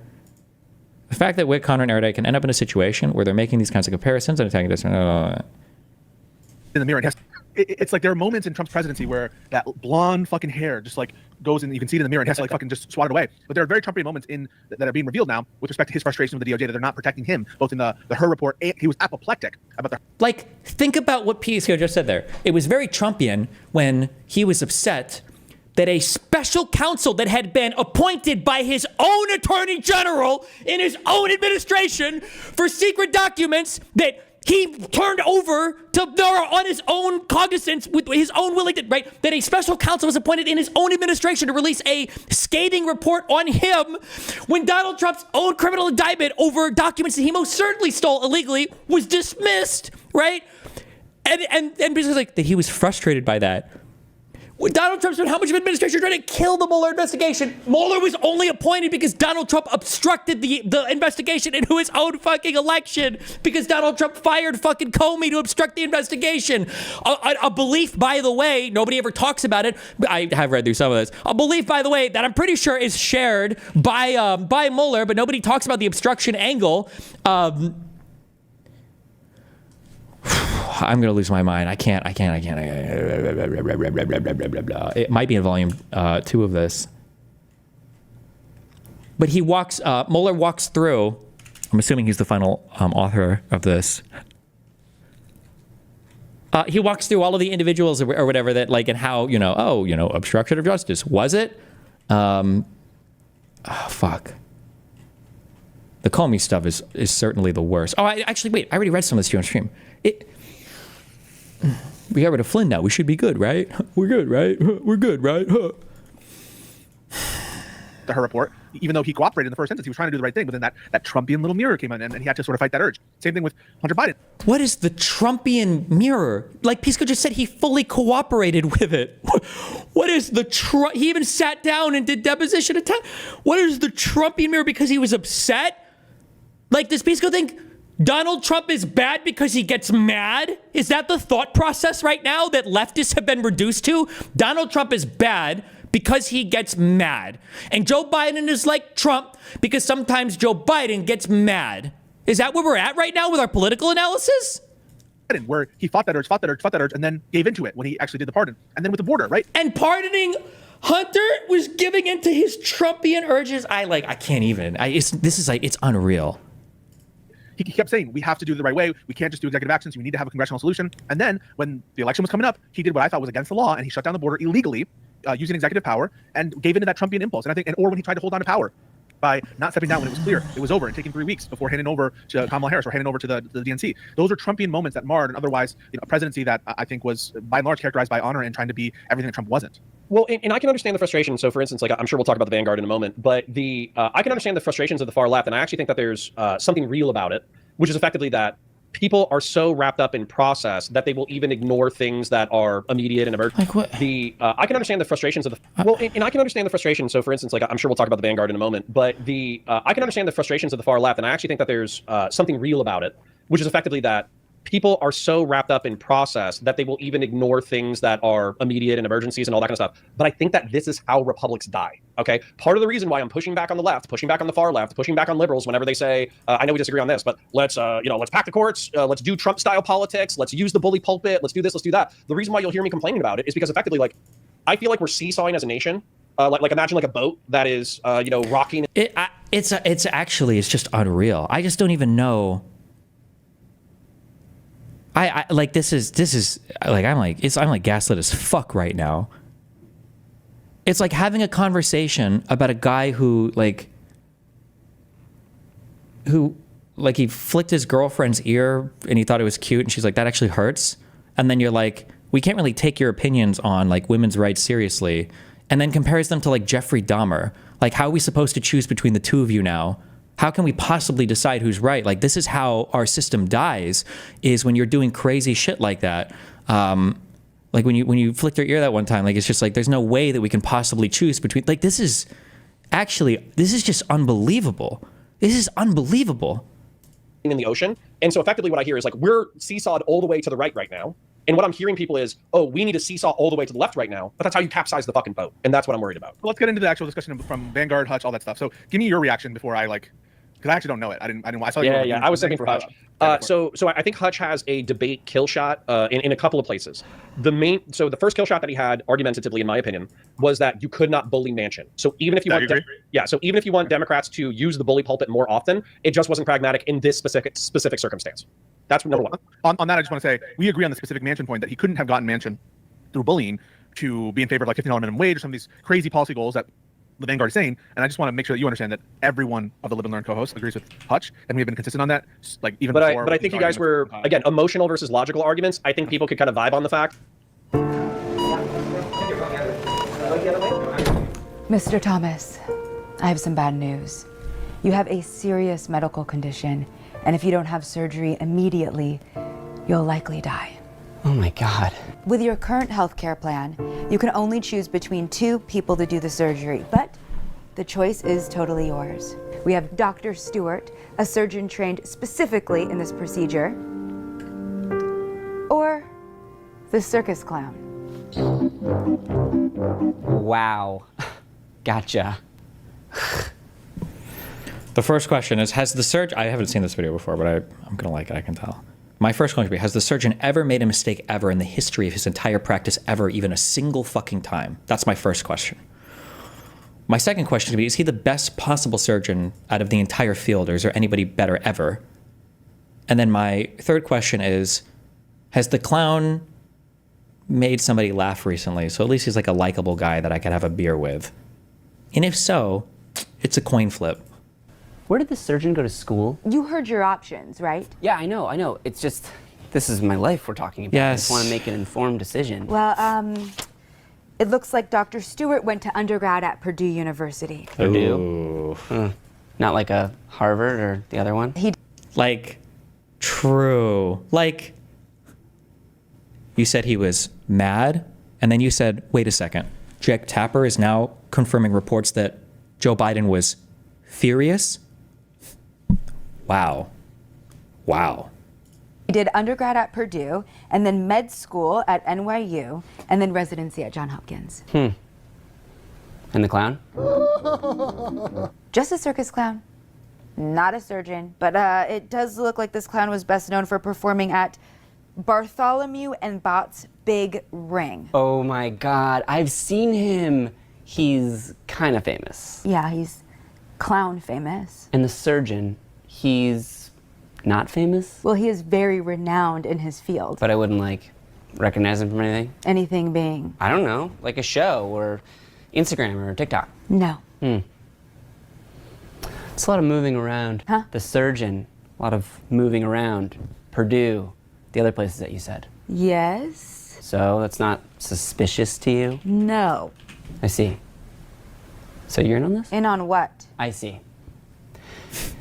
And the clown, did he do a lot of moving around during his experience? You mean his experience as a clown and not a doctor of any kind? Yes. No. He was mostly just a clown for the one circus. Solid track record then. Okay, I feel like we're getting a little bit off topic. You need the surgery to save your life. And there is one doctor and one clown. Man, that clown is funny. Mr. Thomas, this is a very serious decision. Right, of course, totally. And just to make sure, does the surgeon have good morals? Every doctor takes the Hippocratic Oath, which is a pretty strict ethical code. Well, that's very reassuring. And the clown? Is there some equivalency in the clown world? No. Are you sure? Feels like there should be. I'm not sure, but there would be no reason for clowns to have a moral code because they don't deal with life or death situations. Until now, that is. Yeah. So maybe they should fix that? Or you... This is like on, I think that Ellie girl was tweeting this out yesterday. It's like, why doesn't Destiny simply prove that he didn't, say this? Why doesn't Destiny just prove that he didn't? It's like, wow. What? Do I need to release every single conversation I've had with every single person ever? How do you even do that? What? You could just have him not operate on you. For sure, for sure. It's just the surgeon is clearly a privileged elite. Okay. So obviously that means that he worships the devil and he dissects baby squirrels. There is no reason to think that the surgeon does any of that. But the idea's out there now, isn't it? Because you said it. I know, but now that it's out there, it just feels so icky. I'll be honest with you. This clown has performed surgery before, and he has killed a lot of people. How many people? Over 200,000 in the last 8 months. Wow, that is a lot of numbers. But maybe they would have died anyway? But that's the point. Probably a lot of people could have been saved with the proper surgeon. I'm leaning clown. Why? The clown told me he could do the surgery. And I don't know where you're getting your numbers, but the clown just gave me this very confident looking graph. Oh my God, I can assure you, he doesn't know how to do surgery. He is a clown. So one of you two is lying to me. How do I know that you're not the clown? Because he's the clown. Fair. He's very good at tricks, though. The satanic squirrel dissector, does he do tricks? You mean the surgeon? He can do the very impressive trick of saving your life from all his years of training as a surgeon. It'd be pretty wild, though, if the clown did my surgery. So crazy. Yes, that would be crazy. I know, he's not even trained. Exactly. This clown has no idea what he's doing, and if you don't get the surgery, you will die. Don't tell me what to do. It's not telling you what to do if I'm just describing the facts of the world around you. Well, don't describe the facts of the world around me. Bias. That's a liberal bias. That's biased. Notice how the liberals only ever shut down the conservative conspiracies in 2020? Kind of biased, right? How they only ever attacked the COVID conspiracies and the vaccine conspiracies and the climate change conspiracies and the moon landing conspiracies. Just saying, you know. If they're bad. Okay, surgeon, clown. What are you gonna do? I don't know yet, but maybe if I yell enough, I'll figure it out. You push me into this room and you put the weight of the world on my shoulders. What? This isn't even a funny video, actually. I don't even like this. I'm hurting. Like, the only thing is, actually, it's a dog shit video because he shouldn't be about to give this speech. It should be somebody else that comes in and says, how do you expect this guy to choose the surgeon when you're sitting here, like, bullying him over his choice to choose the clown? Like, why are you're coming down so hard on this guy? What do you expect is going to happen? But maybe if I yell enough, I'll figure it out. You push me into this room and you put the weight of the world on my shoulders, and then you tell me that my only and obvious choice is this buttoned up sucker, and then my only other option is this fake non-option, and you call me an idiot for doubting the integrity of the system itself? Well, as I see it, that's the only reasonable thing to do in this fucked up scenario. And I don't know, maybe you're wrong. Maybe there is some other choice. Or maybe I can beat this thing on my own. Or maybe you're lying to me and I'm not even sick. Or maybe, just maybe, if I'm gonna die anyway, then my one mark on this stupid planet is to be the guy that got famous for having the world's most popular clown give him surgery. 'Cause fuck it, and fuck all of you. And the clown told me he could do it. Maybe it'll be great. And cool. I know this isn't easy or comfortable. This is a very serious situation. But there is hope. There is a way out. And yes, the system is flawed. And you and I might agree or we might disagree on how it's flawed, but it is. And that's why we need people like you to make it through the surgery so that you can make a difference and help change the system. This clown doesn't know how to do surgery. I'm a great surgeon. And if you let him, it's not going to be good. I promise you. He is bad, and he is not cool. And if enough people like you pick the clown, there might not even be a surgeon as an option next time. I understand.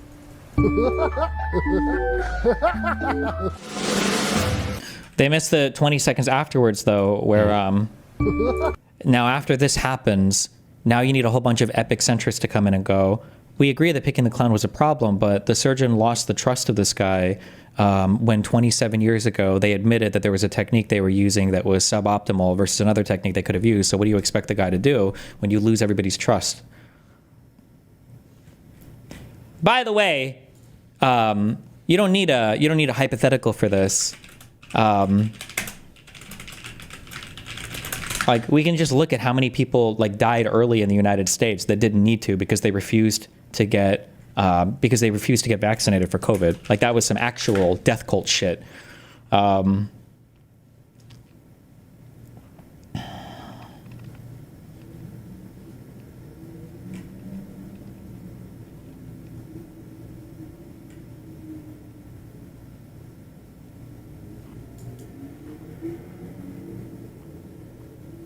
What was the date for this? Oh, it was October 2021.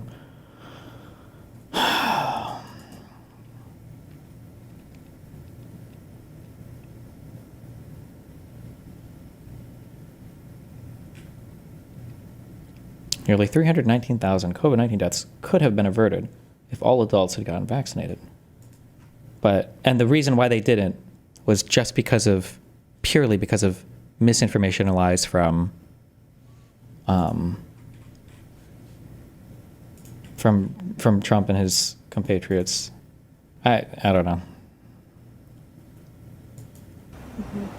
Yes, that's right, Laura. President Trump inherited a complete mess from Joe Biden in the previous administration.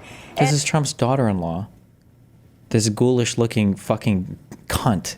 And then this is just like the most unserious. It's alarming to me that there were people in positions of power in this big, beautiful White House behind me for 4 years who just sat back and watched as our country was invaded by millions of illegal aliens from countries all over the world. Many of 53510. What is this? Bullying to be in favor of like $15 minimum wage or some of these crazy policy goals that the Vanguard is saying. And I just want to make sure. The result, the moderates will not come over to the left. If you sweep for, don't call out, endorse somebody who is preying on the downfall of the United States, openly endorses authoritarian communism, and openly endorses terrorism. Hold on, what is this? Gazan genocide. I think with stop. You asked me a question, I'm going to answer it. I think that with the insanity of MAGA, with the Epstein files, with the tariff economic implosions, with the chaos surrounding our neighbors, with the endorsement of the Gazan genocide, I think there are way more moderates up for grabs than there are leftists. Way more. And you're squandering that, which sucks. Dude, I'm not talking about the moderates that Democrats could appeal to. I'm talking about Rob Noor. I think, okay, what I'm saying is I think by choosing Hassan Piker to endorse him in any shape, form, capacity, you effectively make both sides look evil. And Wait, is that what is happening here? Hold on, I'll go back further. What are they even talking about here? Hold on. What? 2020, some prominent lefties came out and supported not just BLM as in a police reform movement. They talked about ACAB, they talked about defunding the police, they talked about this, they talked about that. They didn't do shit with it, by the way. They supported a bunch of anti-white racist shit at that time, and I went along with it because I was a lefty. Sorry, hold on. Somebody said, Destiny, although the Epstein stuff seems like a layup against Trump, are you worried that taking advantage of it may only increase conspiratorial fervor and send it even further into hell? Yes, that's why I said I don't agree with necessarily pushing on the, like, let me be very clear. When I say I don't agree with pushing on Epstein conspiracy stuff, the idea that Trump might have fucked a kid or something, I think that's a totally fine thing to ask questions about. Okay? There is a very clear conflict of interest with Donald Trump solely directing his attorney general like a fucking dog, which is exactly how he wants his Department of Justice to run, as evidenced by the fact that Barr fucking abandoned him and he almost replaced an attorney general with an unqualified civil environmental lawyer at the end of his fucking last term. Okay? The fact that Donald Trump is giving personal instruction to a Department of Justice having to do with the investigation into a man that Donald Trump might be personally implicated with is unfucking believable. That should be a special prosecutor, special counsel, like that easiest special counsel appointment in the world. But it'll never happen because Donald Trump believes in the unitary executive theory, meaning the president of the United States is in control of every single employee in every single branch of the federal government, of the executive branch at least. But that my worry now is not even that it's going to backfire by making people more conspiratorial, period, by believing in I'm saying like the conspiracy that you shouldn't believe in because there's never been evidence, but it's like the black book of massively blackmailed people. It doesn't make any sense. However, that's not even my big fear now. My big fear now is that we do get a black book and it is real because Ghislaine Maxwell and Pam Bondi sat together and drew one up in order to give cover to this administration.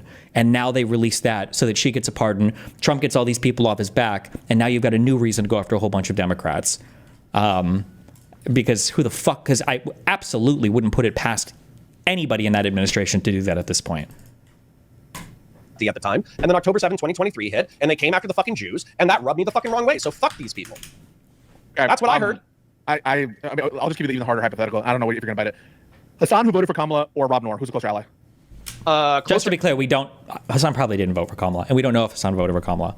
So I don't know why we're saying that or giving that as true. But. Ally to whom? You or me? You both. Okay, so I think for you, Hassan is probably a closer ally. I think for me, Rob is still a closer ally. Rob, who not only voted for a fascist, Rob, who plays cover for that fascist on a daily basis. Yeah, you know why? A little bit here and there. I'll explain why. Because number one, Rob doesn't think he's voting for a fascist. Number two, he has I think delusional, but he has a real narrative that he's built in his head for why Democrats are the real fascists. Then, also what Rob ultimately fucking wants is he wants working class and middle class Americans to be able to wake up, work, pay their bills, take care of their family, and not be under a corrupt government that keeps getting them into international misadventures that cost Americans the blood and treasure of his country. He's a nationalist. You can say that he's delusional, but I respect more the instinct of Rob Noor to actually care about the United States, to love the United States, to care about its people, versus shut the fuck up. This is it's horrible to say this, but to some extent it's true. It's like if you had to choose right now, with both of them supporting the things they do, between Ted Cruz or Tucker Carlson for the United States, fuck, what a horrible choice. But you're going with Ted Cruz because at least he doesn't fucking hate the United States and support international terrorism against it like Tucker Carlson does. Hassan Piker does support international terrorism. He does support the enemies of the United States, and he does fucking hate this country, and he wants to see it collapse or fail or install some sort of communist authoritarian regime. Like he's more or less said as much. There's not really even up for hypotheticals at this point. At least like the Republicans kind of sort of play coy with supporting this stuff a little bit, although it's gotten a lot less under Donald Trump, to be fair. But Hassan Piker, who is antipathetic to the United States. He hates the United States. He hates the Constitution. He hates the liberal democracy. He sims for authoritarian regimes. He sims for jihadist organizations. He sims for authoritarian communist organizations. He wants to see the downfall of the United States. You better believe goddamn well that Rob Noor is a closer ally to me than fucking Hassan Piker. 10 Well, toes down, as he at would least say. at least electorally, you would agree by definition Hassan would be a closer ally. Yeah, sure. Electorally, what a worthless statement, though. What a worthless statement. Electorally, not ideologically. So if I'm the Democratic Party, you would agree, not just me, crazy Pisco, crazy like awakened lefty Pisco, that for the Democratic Party, they should be, if they had to choose to build a bridge with someone, the closer bridge would be Hassan than Rob. You must. No, because you're like Connor is a further bridge away, and Hassan is technically closer, but in the direction of Connor is way more voters versus the direction of Hassan is losing everything. You have no support at that extreme. No, I think there are. Like, let's say that you had a person who was incredibly fucking hungry, and the person is standing here, and right here they have like a steak, and then over here they have like another steak, but they also have like all this other fucking food in the meantime, right? Like, well, which one do you want to go for? It's like, well, this one is technically closer than that one, but directionally, this is just way, way, way, way, way, way, way, way, way, way, way better. Like, it's not even close. Think with stop. You asked me a question. I'm going to answer it. I think that with the insanity of MAGA, where there is so many, where are all the examples of this far leftist shit working? All their candidates fucking lose, except Mamdani they got now in New York City because they fucking ran Cuomo, right? There was no massive expansion of the Justice Democrats. People like Bernie Sanders and AOC are fucking hated and witch hunted by these people online. People like AOC have moderated a great deal in order to gain the political influence that they have now.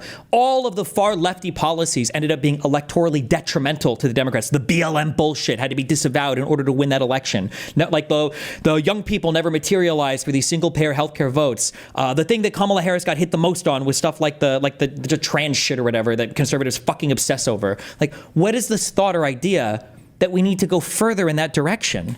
With the Epstein files, with the tariff economic implosions, with the chaos surrounding our neighbors, with the endorsement of the Gazan genocide, I think there are way more moderates up for grabs than there are leftists. Way more. And you're I just don't like calling them moderates. You're just like your normal center-left voters. Dream that, which sucks. Dude, I'm not talking about the moderates that Democrats could appeal to. I'm talking about Rob Noor.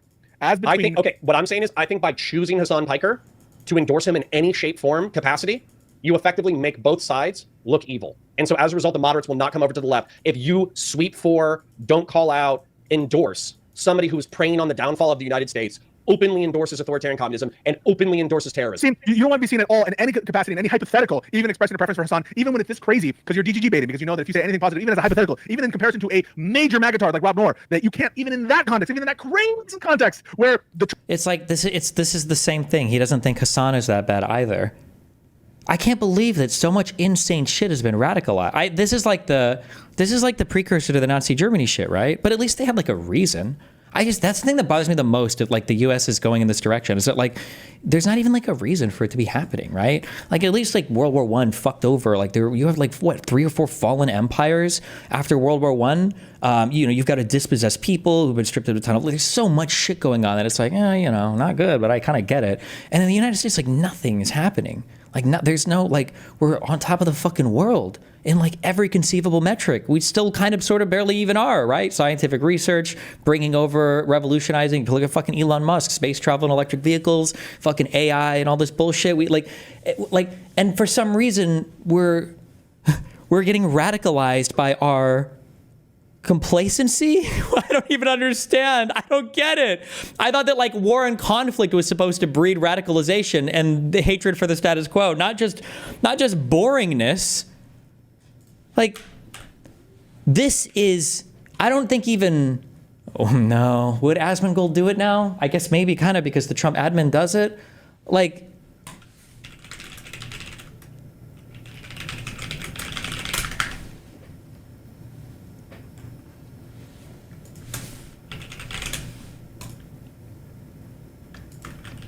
where is it? Nick was on stream, right?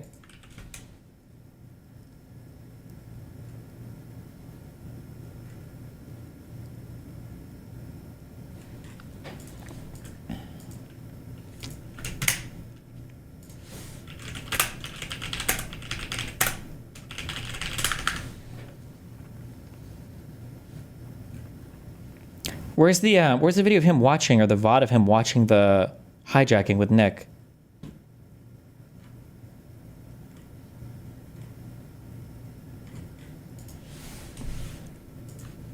I need your ID also, please, sir.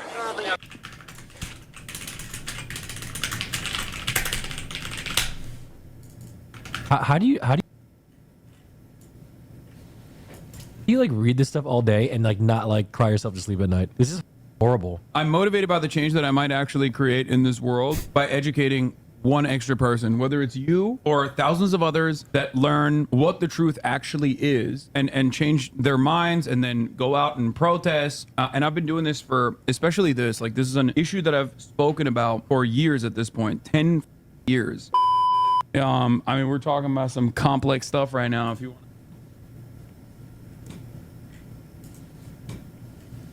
Wait, is it even here?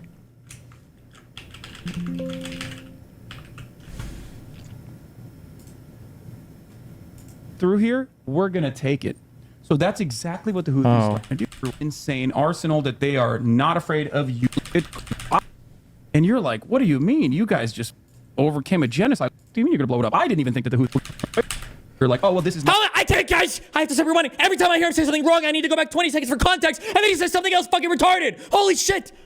My guy, this guy should be in charge. Yeah. Actually, but then everyone's like, well, we hate that guy. They might not even like the Houthis themselves, but they're like, but we don't like this guy either, right? And everyone is trying to take advantage of that situation. All these other regional actors are trying to take advantage of that situation. Houthis basically come out as the victors from that, okay? And they set up a new coalition called the Ansar Allah movement in Yemen. And what they immediately start doing is they start saying, oh, Israel, you're going to blow up Palestinians? Well, guess what? We're going to blow you up. And you're like, what do you mean? You guys just overcame a genocide. What do you mean you're going to blow it up? I didn't even think that the Houthis had overcame a genocide? Bro, the Houthis were literally stealing fucking food and shit. Other countries stopped even providing support to Yemen for this shit. Bro, Saudi Arabia couldn't genocide anybody. They're the most worthless fucking organization, military, whatever the fuck in the world. Okay, I didn't think that the Ansar Allah movement was going to do that shit. Okay, I thought all they did. And he thinks the Houthis give a fuck about Palestinians? The Houthis don't give a fuck. This whole family, Yemen, does not give a fuck about Palestinians. They only are barely involved in this shit because they're trying to fucking get shit from Iran to help them fight. It's so cringe. Basically, walk around with blades in their belts and look cool, okay? Oh, look cool. Walk around with blades in their belts and look cool. And make musicals. They make a lot of musicals. And make musicals. I can show you some of them in a second. Oh, okay. Well, it turns out they do more than that because they do also get like a lot of weapons from Iran, which is a much larger regional actor as well. Outside of the musicals, they also literally have an insane arsenal that they are not afraid of using against anyone and everyone. So they go, guess what? Hey, you like the Suez Canal? You like the trade? You like the Red Sea right here? You like that trade route? It's gone. How are they going to do that? America does it all the time. How are the Houthis going to do that? America does it all the time. We shut down international shipping and trade routes to everybody. What? Well, they go, listen, you want to bring a ship through here? We're going to take it. So that's exactly what the Houthis start doing. They start sending in helicopters onto ships and taking over the ships and going, it's our ship. Yes, exactly like Rust. Wait, we got to have that. They're doing cargo. We have to, yeah. Like, he's just talking about hijacking civilian shipping vessels. This is evil, right? This is supporting terrorism. That's what this is. This is like evil shit. This is a year ago. Here it is. Is it Rust? Bro, they got the Palestinian flag that they painted under the helicopter, the Yemen flag. They start overtaking the ships, and they're like, guess what, dog? No more trade to Israel. If you're an Israeli... It's not trade to Israel. It's trade to anybody. The ship wasn't even connected to anything having to do with fucking Israel. If you're owned by an Israeli corporation, or if you are actually sending ships to the Israeli port of... it's not Eilat, it's the other one that is now bankrupt. But what was the other port? Haifa, right? Is Haifa the bankrupt one? Anyway, there's a lot of information. I can't recall all of it. But they go, if you are sending ships into Israel, if you are owned by an Israeli subsidiary, if you're owned by an Israeli corporation, we're going to take over your ship. You cannot use this trade route anymore. Guess what, bitch? Our territorial boundary, and we're going to enforce this until... Like, Nick Fuentes is more subtle with his shit than this. This is the issue. Nobody thinks this is that bad. This is unhinged. This is like insane shit. Like, the Houthis are unhinged. Like, if all of them disappeared from the face of the earth, everybody would be better off for it, including the people in Yemen. Everybody would be better off for it. Like, the fact that he can sit here and champion not even like the Houthis conceptually as an unfortunate reality of what happens to a people who are attacked by every other fucking Arab state for however many a century, that, like a necessary evil, that, right? Like, but to just champion them and celebrate them as a musical people as they hijack civilian ships. You stop doing genocide in Gaza. Because they say it. They're like, listen, this is we don't like you. We're not a fan of you. Okay, so it's like a third party. Yeah, this is a group of people that are like, no, we care about the Palestinians. We don't want you bombing them. So we're gonna take action, and we're gonna try to punish you economically to the best of our ability. Basically, Operation Prosperity Guardian starts. Okay, it's a United States-led military operation by a multinational coalition formed in December 2023 to respond to the Houthi-led attacks on shipping in the Red Sea. Okay, here are the belligerents: the United States Navy, the Royal Navy, the Royal Australian Navy, the Royal Bahrain Naval Force, the Royal Canadian Navy, the Royal Danish Navy, the Finnish Navy. One of my favorite was the Seychelles Coast Guard that also were like, we'll take some of that piece. We'll take a piece of that action. Anyway, ultimately, this coalition of royal navies and forces got together and they were pummeling Yemen. They were blowing up Yemeni positions where they have rockets or whatever, right? But to the Yemeni people, they were like, dog, death is all we know. We just overcame a genocide. You think this is going to stop us? I'm going to make more musicals now. So they did. And they started bombing American military ships, Navy ships. They even recently, and this was like kind of reported. I'm not entirely sure, but I think they might have even targeted the like, imagine having to fight with your hands behind your back against like this group of fucking terrorists, and then people like Hassan are like, oh, look at you, like you can barely fucking do anything. Oh, you can like, and meanwhile you're like investing, like there's more money that probably goes into a single strike than what collectively all of the Houthis fucking spend in a year on old AK-47 military surplus from fucking World War II or whatever, and people like Hassan present this as though they're winning, and it's not like a deliberate effort by the first world to try to be as careful as possible so they're not just indiscriminately destroying and murdering 500 million fucking people. Just by the way, Israel sees people like this and Israel's like, yeah, you know what, if we kill some extra people, fuck it, who cares? Because why the fuck would it matter anyways? I'm sorry. And also, hold on, just to remember, was there a single civilian casualty when we bombed those missile sites when Biden did the it was when Biden was there a single civilian casualty at all? Cold War, not World War II. I don't know if a single fucking person, I don't even know if a military person, at least in the initial strike, like, this is the level of care. And then, meanwhile, the fucking Houthis strap bombs to little fucking boats and send them off towards ships. Oh, look at how epic this is. Oh, look at how fucking epic. Oh, it's so fucking epic, bro.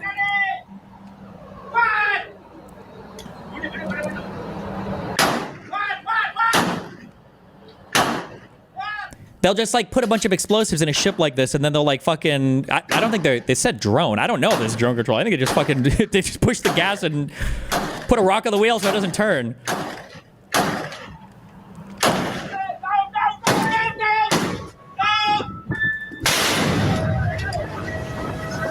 Epic. So epic.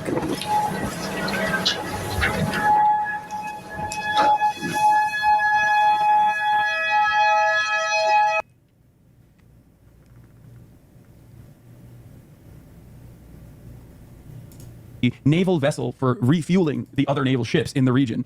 They had to literally tow that away. But they're not afraid. Basically, and I'm going to show you this. Here are the Houthis hammering 3 U.S. warships with 23 ballistic missiles and drones from the Red Sea after the Tel Aviv attack. And I'm going to run the 3-minute ad break right now, and I'm also going to pee real quickly. Okay? Did they end up hitting any of the U.S. ships at all, or destroying any of them? Or I don't remember the article. I'll be back in a second. You watch this. Okay. So this is going on, like, right now. And then he just leaves. Is it embarrassing to say that I had no idea this is happening? Like, no one told me this. Like, no one told me this was going on. This is kind of scary. Oh my god. I assume people are getting hurt when all this is happening. Like, I like coming over here because I learned so much about things I don't know. I'll never take time at home to learn about this sort of stuff. Every time I see some of these missiles getting shot, it just seems like that money could have been put somewhere else, somewhere better for anybody. All this seems like a waste of money in life, you know? Anyway, the reason why I brought all this up is because you're right, it is a huge waste of money. Yeah. And it's especially a huge waste of money because the Ansar Allah movement, the Houthis in Yemen, said there's an alternative out there where we don't have to do this, blowing up ships, right? Who said this? What is this? Oh, this is, hold on. There is an alternative out there where we don't have to wage war like this, right? It's a beautiful, prosperous alternative. It's called Israel Stop Doing Genocide in Gaza. Right. So they said it. They were very clear. They're like, we'll stop.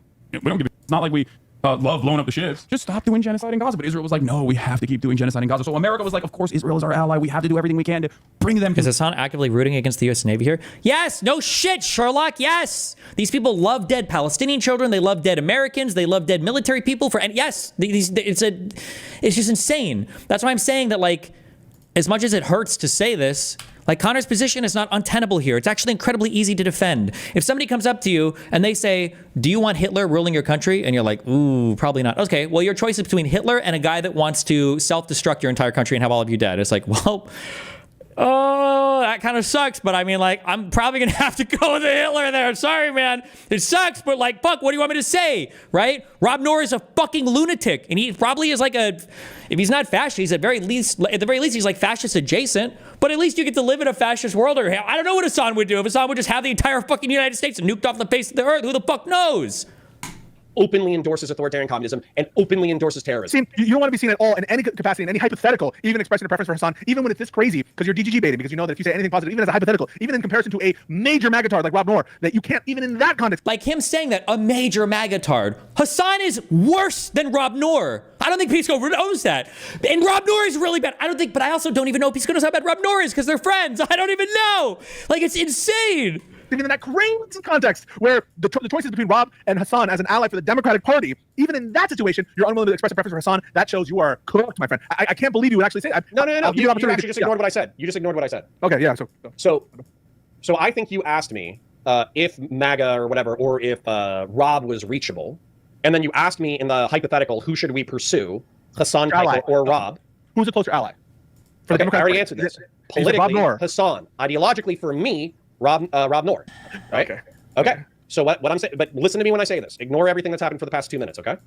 What I'm saying is, if you actively pursue Hassan or sweep for Hassan, let's say for every Hassan person you get, you are going to lose 2 to 3 moderates, 100%, all day, every day. I'm not talking about Rob Noor. I'm talking about moderates, independents, and contrarians like Tally-bots, who maybe Tally's a bad example because she wouldn't own her fucking bullshit, but there's other people like Tally who probably did a protest vote. They wrote in Jill Stein, they wrote in a libertarian, they wrote in this person, they wrote in that person. If you give them a viable alternative, they will pick the viable alternative over MAGA.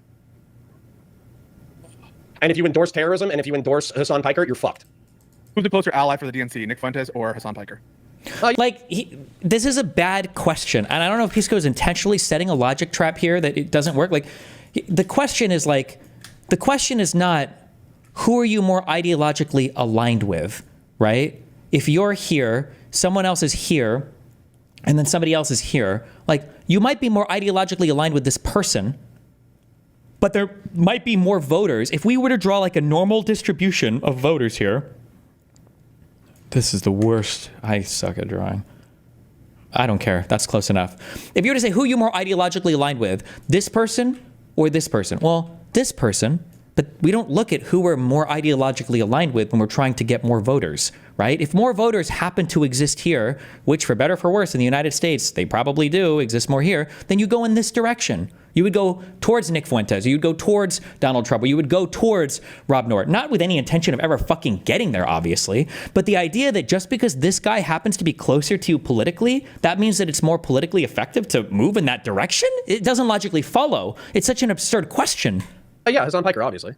Okay, as between Charlie Kirk and Hassan Piker, who's a closer ally? Like, it's not even a real... Charlie Kirk.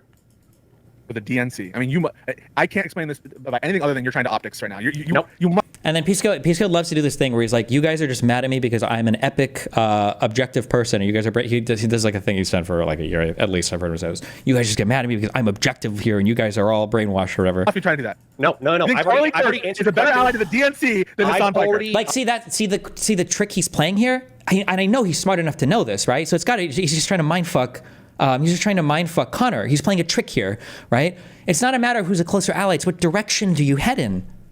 I've already answered your question 2 or 3 times. Like, the DNC does not have a problem right now with cozying up to Charlie Kirk or cozying up to Donald Trump. The issue is cozying up to crazy leftists like Hassan. That's the issue. Okay, all right. There's politically, which is the vote. If you want to talk about the vote, obviously Hassan Piker is more useful to the DNC. Somehow Connor is getting this 100%. Than Charlie Kirk. If you're talking about ideology, which I've mentioned 3 times right now, Hassan Piker Hassan Piker wants to see the downfall of the United States. Charlie Kirk, in my opinion, thinks that he's fulfilling the promise of the United States. He's a retarded, delusional freak, but he doesn't want to see the downfall of the United States of America. Oof, I'm gonna be careful what I say next. Hang on, let me just think. Give me a second to think. Oh boy, we're about to hear I the have most. to pee and leave in a minute, and I need to read a super chat as well. So make a good point. Make a good point. I'll respond to it. I'll read you the super chats, and then we can continue this a different day. Okay. I think you have Hassan derangement syndrome. I don't. Oh my God. And then they don't think he's that bad. This is it. This is it. This is it. They just don't think he's that bad. I don't know what to say or do. I'm just going to make more kitty fucking jokes and kid killing jokes. And eventually, I guess, maybe I need other people to do it with me. At some point, I guess it gets normalized and nobody cares anymore, huh? Is that all it is? Is that like I should just do it more and then eventually it's like just not a big deal? What's like the most unhinged shit I could joke about? I did one a little bit ago on some MAGA people. I'll just keep doing this, I guess, every single day, and then eventually we can just keep pushing it further and further and further, and it's... I don't at all. I don't. Why the fuck? I think you have I think you have Hassan devotion syndrome. Yes! True.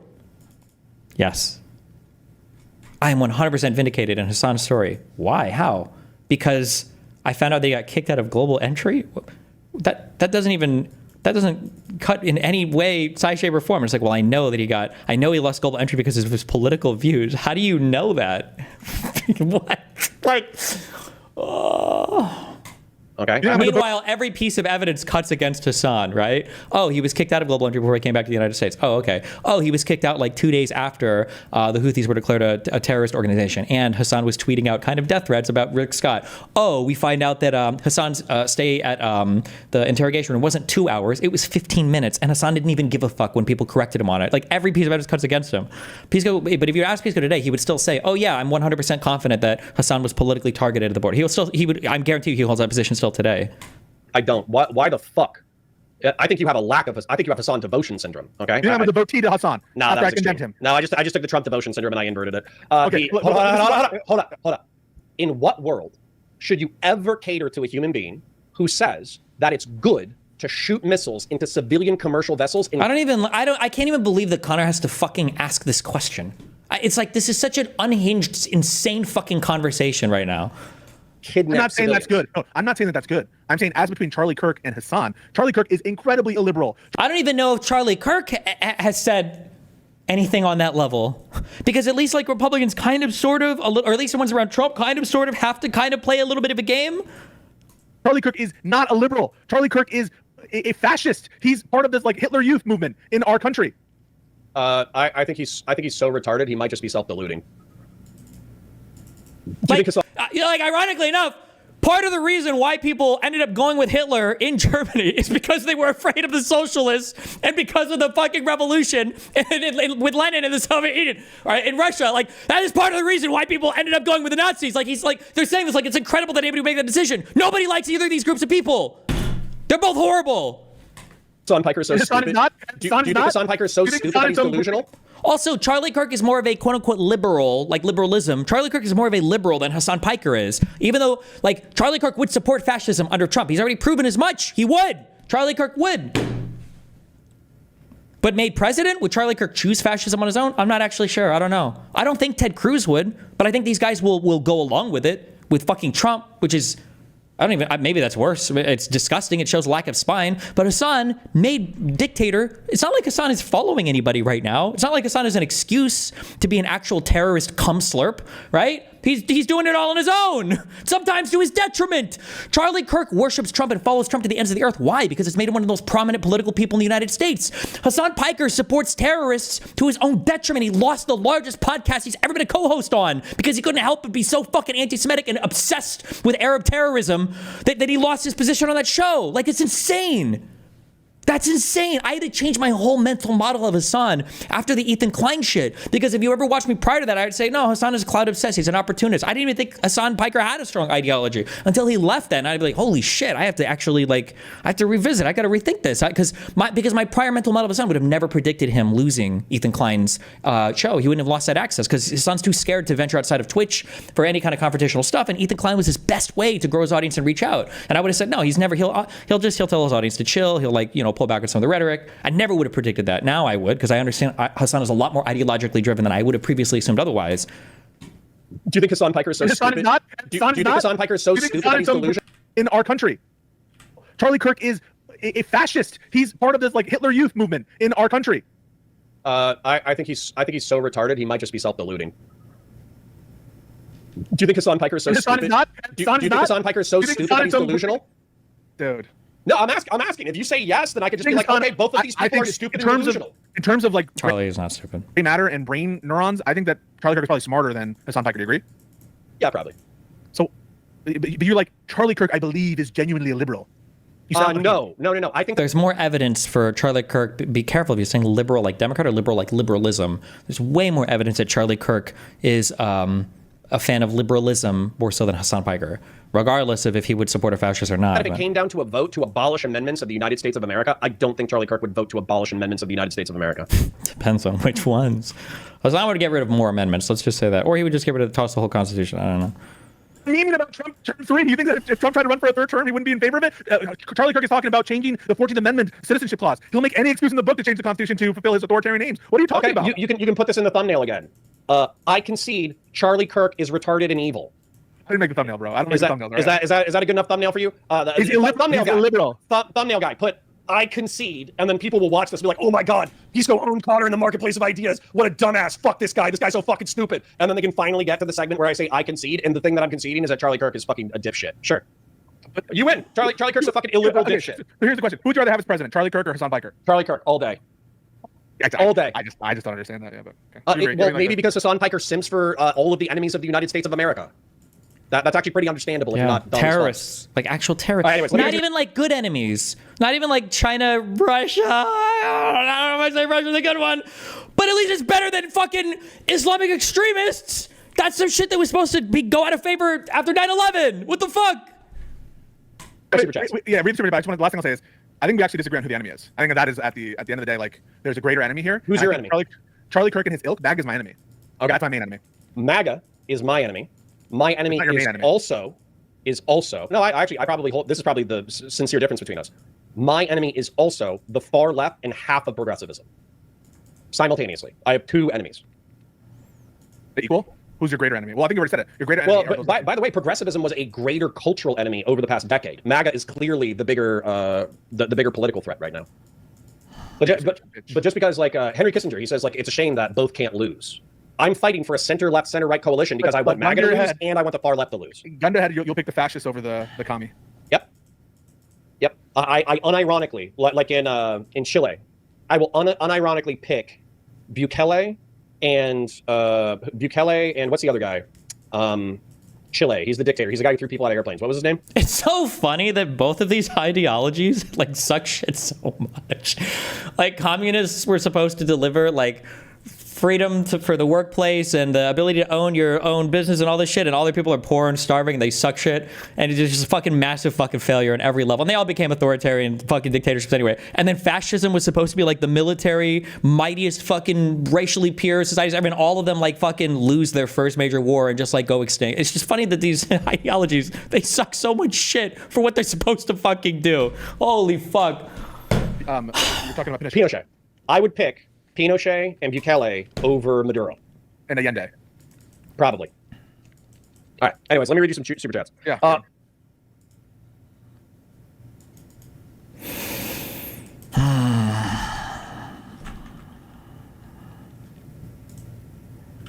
Why? You're just trying to trigger me now with these clips. I don't care. Last one. No more after this. Okay. Second to last caller, DRT0. What's up? Hey, I wanted to ask you, basically my premise is that Trump and MAGA are worse than the leftists and the tankies. Yep, I think we agree. But liberals should still be intolerant and go out and root out leftists and tankies from the liberal movement. Yep. Okay. Easy. You agree with this? Yeah. I think I agree with tankies to the extent that tankies are like Stalin supporters or people who fundamentally want to like destroy the project that I care about, which is, I think, defending the Republic. But it depends on what your definition of tankies are. Lefties, I think, is too broad of a term. And there are lefties, I think, that should not be rooted out. Do you think Marxist-Leninists as a whole should be rooted out? Marxist-Leninists as a whole. Leninists? I think probably. If you're ideologically a Leninist. Marxists generally, no. Basically, people who support like revolution. Like violent revolution in this country or the overthrow of our constitutional order. I don't. Democratic revolution. Yeah, I don't think that we should have in our coalition people who support illegal, unconstitutional revolution in this country. Because my number one thing is supporting the Constitution. Would you support? You wouldn't also support? Those qualifiers are really scary. He says, I wouldn't support illegal, unconstitutional revolution. Makes me wonder, does that mean we would support some kind, or those qualifiers were a little spooky. Or coalition, people who support illegal, unconstitutional revolution in this country, because my number one thing is supporting the Constitution. Would you support? You wouldn't also support, I guess, legal means to remove democracy as well, right? Yeah, so even if it's legal means to remove some of the basic structures of our Constitution, like representative democracy at all. So someone who says that they're against elections, against having representative democracy, but it comes in different like shades of gray. So like I, for example, want to get rid of the Electoral College. I don't think that makes me anti-democratic. You know, I, for example, want to get rid of the Senate not being proportional. I think that's not anti-democratic, or that's like a change that I would make that fundamentally changes the election system. I would like pass a law that gets rid of partisan gerrymandering. You know, that's affecting how the states conduct their. So there are some structural things that I might change about how we vote. But yeah, if people had an ideological position and wanted to institute like a dictatorship, I don't think they should be part of the coalition. I don't think they're real Democrats. Okay, then do you think that Hassan wouldn't fall into this camp of people we should root out from the movement? When you say root out from the movement, what do you mean by that? I mean, he shouldn't be allowed to LARP as progressive and as a Democrat. I wouldn't show unopposed and pretend that he's like a just your Joe Rogan for the Democrats.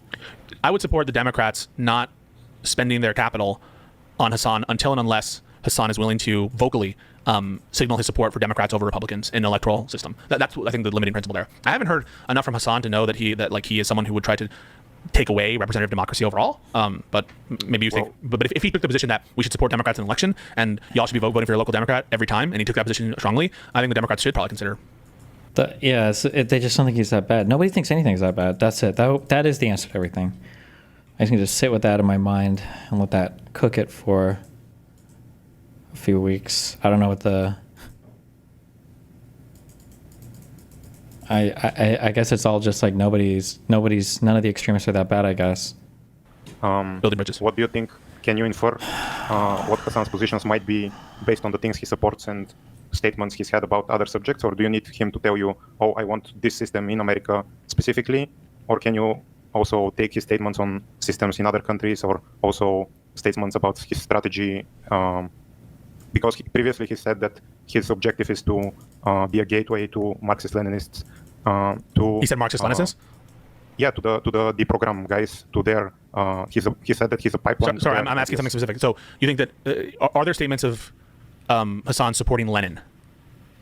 So I don't think Pisco knows this, although he's going to later say that he did know it and he read a whole book on it. But Marxist-Leninists, this is not like Marxists and Leninists.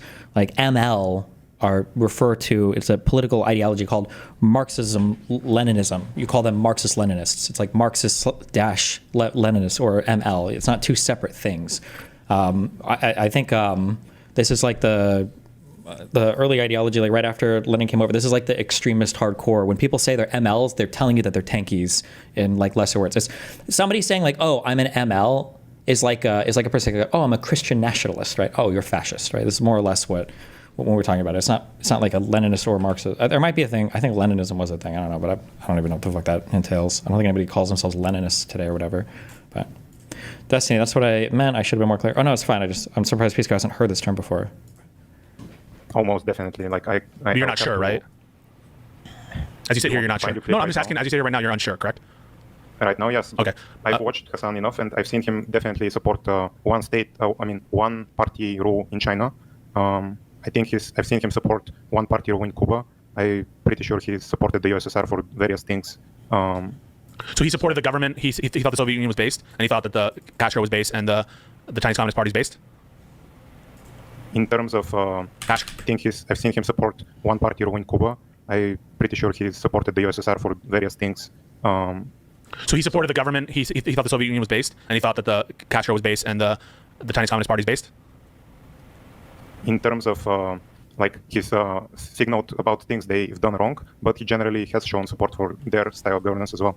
Okay, if he support their style of government, unless he's willing, again, like I said, unless he's willing to show that by supporting mainstream Democrats who almost certainly do not have that allegiance, I wouldn't want him around. Like if he's not going.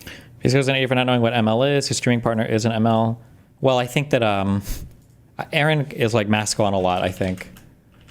So maybe he doesn't realize it because she doesn't say as much about it.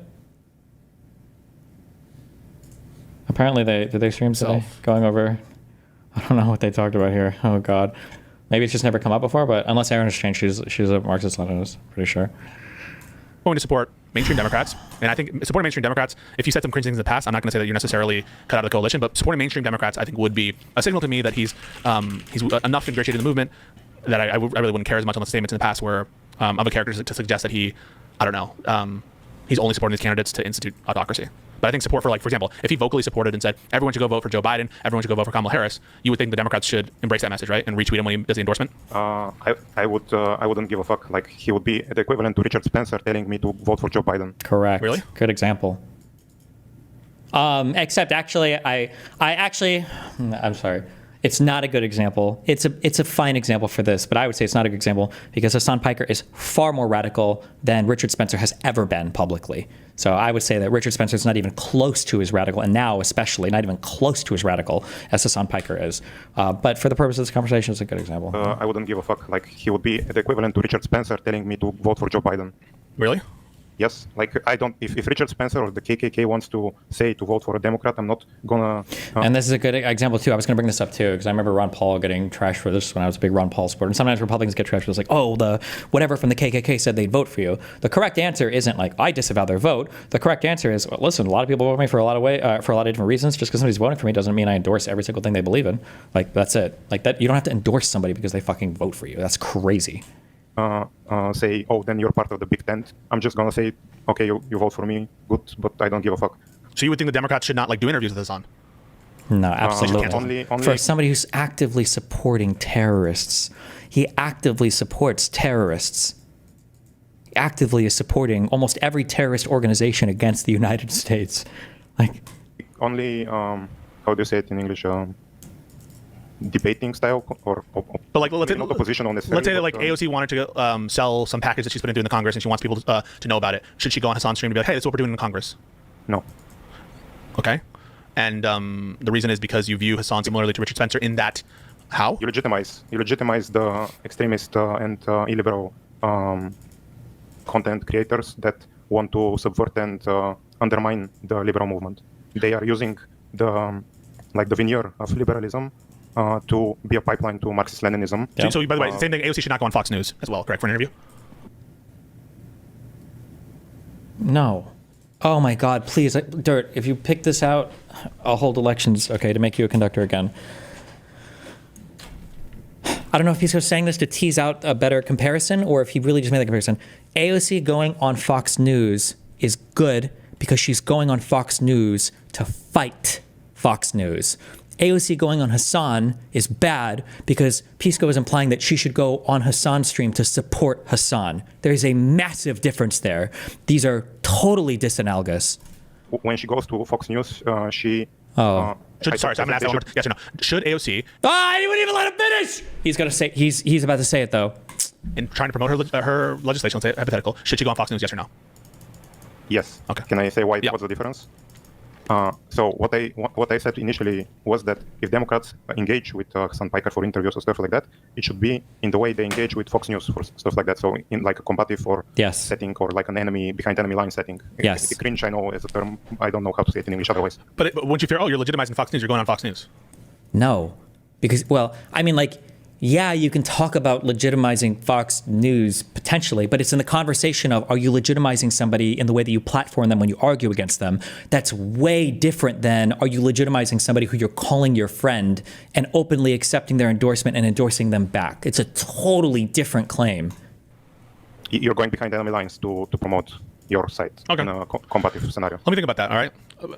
I'll think about that. I think that there's something to be gained. So, like, so for example, let's say that Hassan offered me an opportunity to come on his stream to talk to his channel about an issue, like to talk about, for example, why the Kilmar Garcia case is like really important. Do you think I should take that opportunity? Wait, can you repeat that as well? If Hassan, let's say that one of Hassan's mods reaches out to me and says, "Hey, we really want you to explain the legal position right here about Kilmar Garcia to our audience to suggest why it's so important," should I take that offer?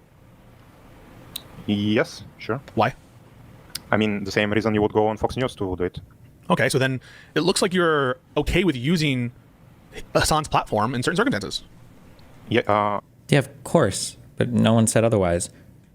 If Hassan wants to say we should vote for the left candidate, nobody would say, "Oh no, we reject their vote." But there's a difference between that and like endorsing them as a platform and a friend and saying that this is a good platform that we agree with. Yes, I'm okay with engaging in confrontational discourse with our enemies. No, it's not just like, Pisco, come on the stream because we want to know the legal breakdown of this case.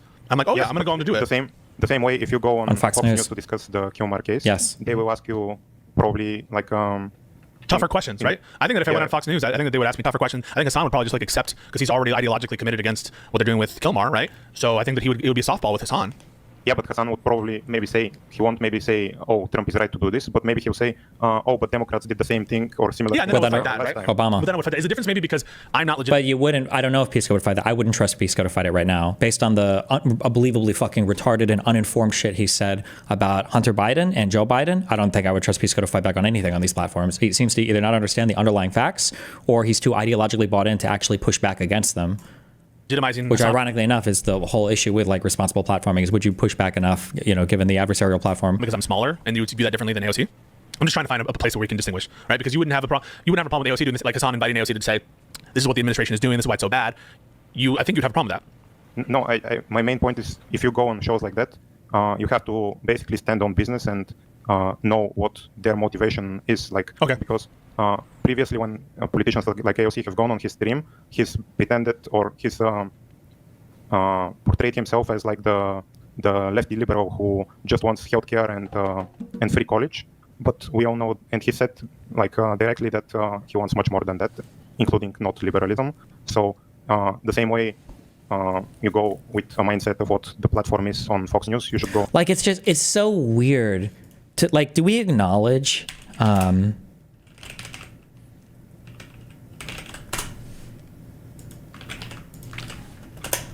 Fuck, does anybody have the streamable?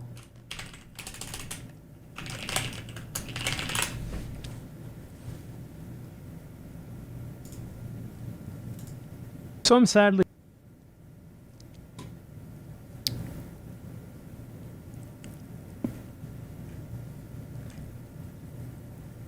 There's a streamable with like a 3-minute cutout that has of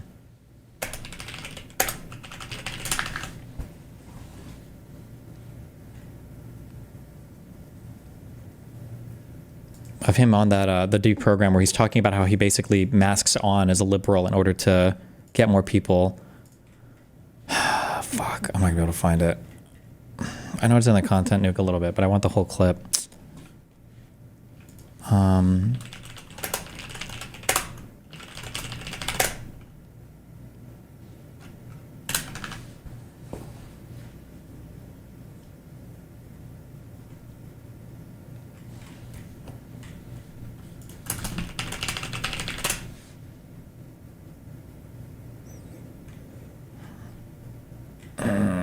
Okay. In the short term, in order to combat against that, you have to advocate for a much lighter form of propaganda. You want America, in the way that I feel about it, and if you want America to get out of the way for places with more revolutionary potential to do what they would normally do, I think that one thing you have to do is advocate for a lighter form while simultaneously still doing agitated propaganda that goes beyond social democratic ideas. I just wanted to put emphasis on the exact point of the so-called radicalization funnel where, for example, Hassan and JT catch them while they're young, as they say, and then they start looking into this new idea, etc., and then move forwards through the funnel, get more and more informed, get more and more radicalized. You do your part in the funnel for the cause or whatever the fuck you want to call it. You're doing, in my modest opinion, a great thing for the cause. But now listen to Hassan. Like, it's just insane that you have this guy knowingly and openly talking about how he tries to, it's the, when you have power, what is it like? I exercise free speech when you're in power because those are your values, but when I'm in power, I oppress you because those are my values. Like it's like he's open about doing this. He just says it openly. And the fact that people are like, oh, yeah, we should advocate alongside him and work together with him. And it's like, it's really hard to, I'm sorry, we have a full, I'm just going to listen to this full segment. I'm sorry. To do. Yeah, I mean, for me, it was a pretty run-of-the-mill radicalization process. Bernie came around, and I was like, oh, wow, he's saying stuff I haven't heard before. Yeah, why is our healthcare so expensive? Stuff like that. And, you know how it goes. I I heard the rhetoric like, oh, he's not actually a socialist, he's a social democrat. I'm like, okay, what's the difference between social democracy and socialism? And like this is also why, and I know people get mad at me for saying it, and it's not 100% fair, but I'm sorry, you got to understand.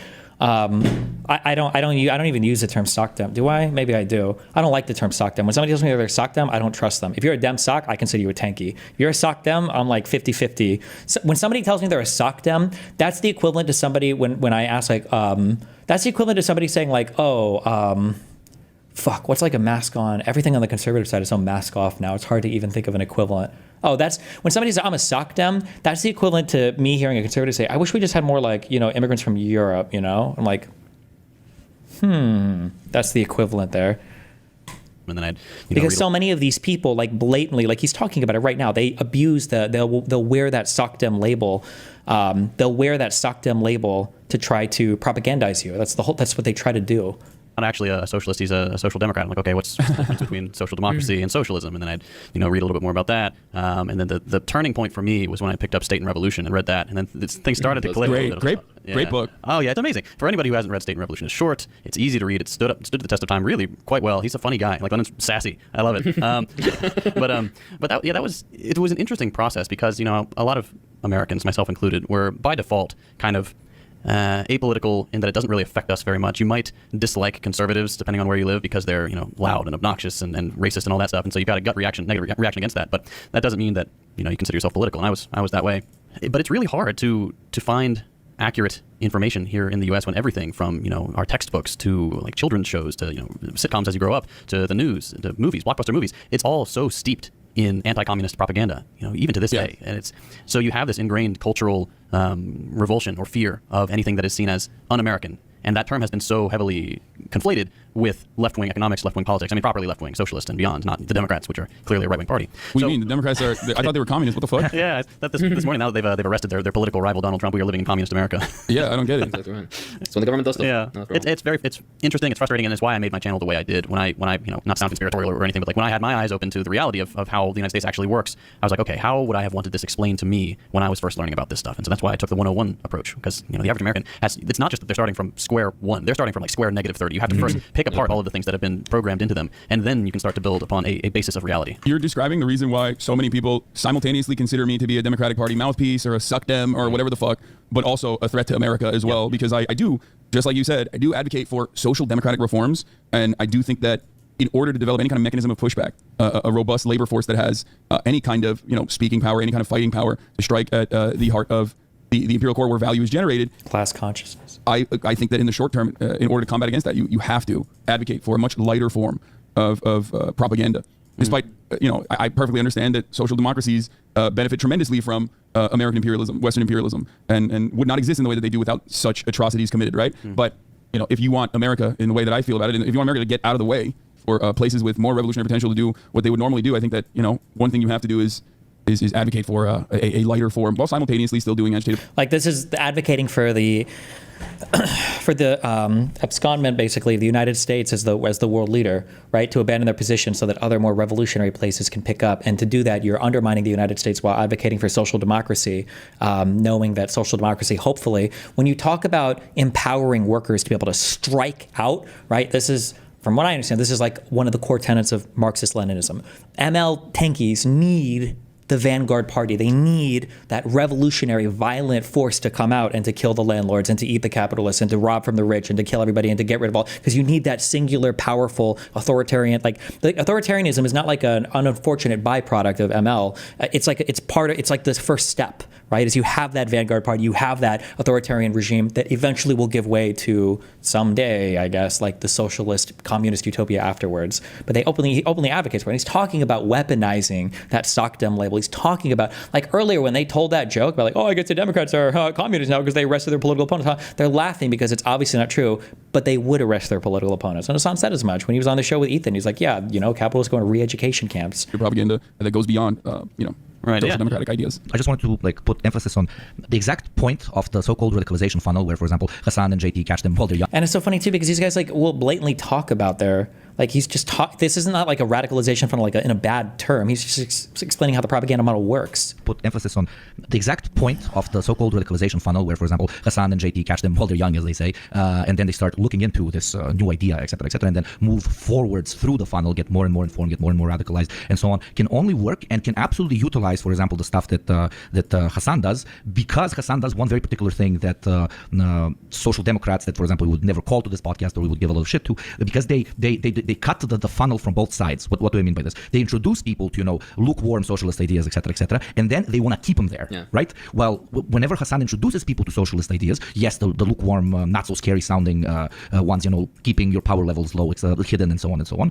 He does not stop them from progressing through the funnel and getting additional information and so on. He doesn't agitate against, for example, the revolutionary perspective and so on and so on. That is the main difference. You do your part in the funnel for the cause or whatever the fuck you want to call it. We'll talk later about if what we're doing actually does anything, etc. But as long as you do not try to keep people exactly there where you want them and don't want them to evolve, etc., then you're doing, in my modest opinion, a great thing for the cause. But unfortunately, there's a lot, especially for example on Twitch, motherfuckers that do the opposite, and they just because they want to farm their audience as much as they fucking can, and then they generate drama, which is like, it's just like they describe themselves as a virus, right? Like, and then people are like, oh, well, we should produce as much stuff inside the cell as possible. Let's bring in this foreign RNA. It wants to come in and print off so many proteins for us. Like, this will be so great and amazing. And it's like they're literally telling you, like, our goal is to come in and we pretend to be a friend initially, and then we will continue to radicalize them and infect them and grow as a cancer until we've taken over the entire thing. Like, it's like,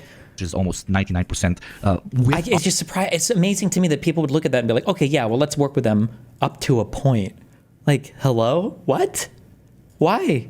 Other socialists, etc., and that I stay away from all that noise. Exactly, and that is reactionary shit. That is quite literally like anti-progressive and hurts the movement much more than it helps. So yeah, those are the two different I hate records, right? I mean, they've always been around, and I think originally records would operate. Like almost like in a way that you salt a workplace, right? Like they would come in, they would have a different ideological perspective, and they would do these things. Nowadays, I think in America, especially, American exceptionalism, American individualism, American capitalism is so ingrained in the minds of people that like they do it without realizing. Like there are plenty of forms of what people would consider radical politics in leftist spaces that people engage in, where they are unintentionally doing wrecker shit without recognizing that they're doing that.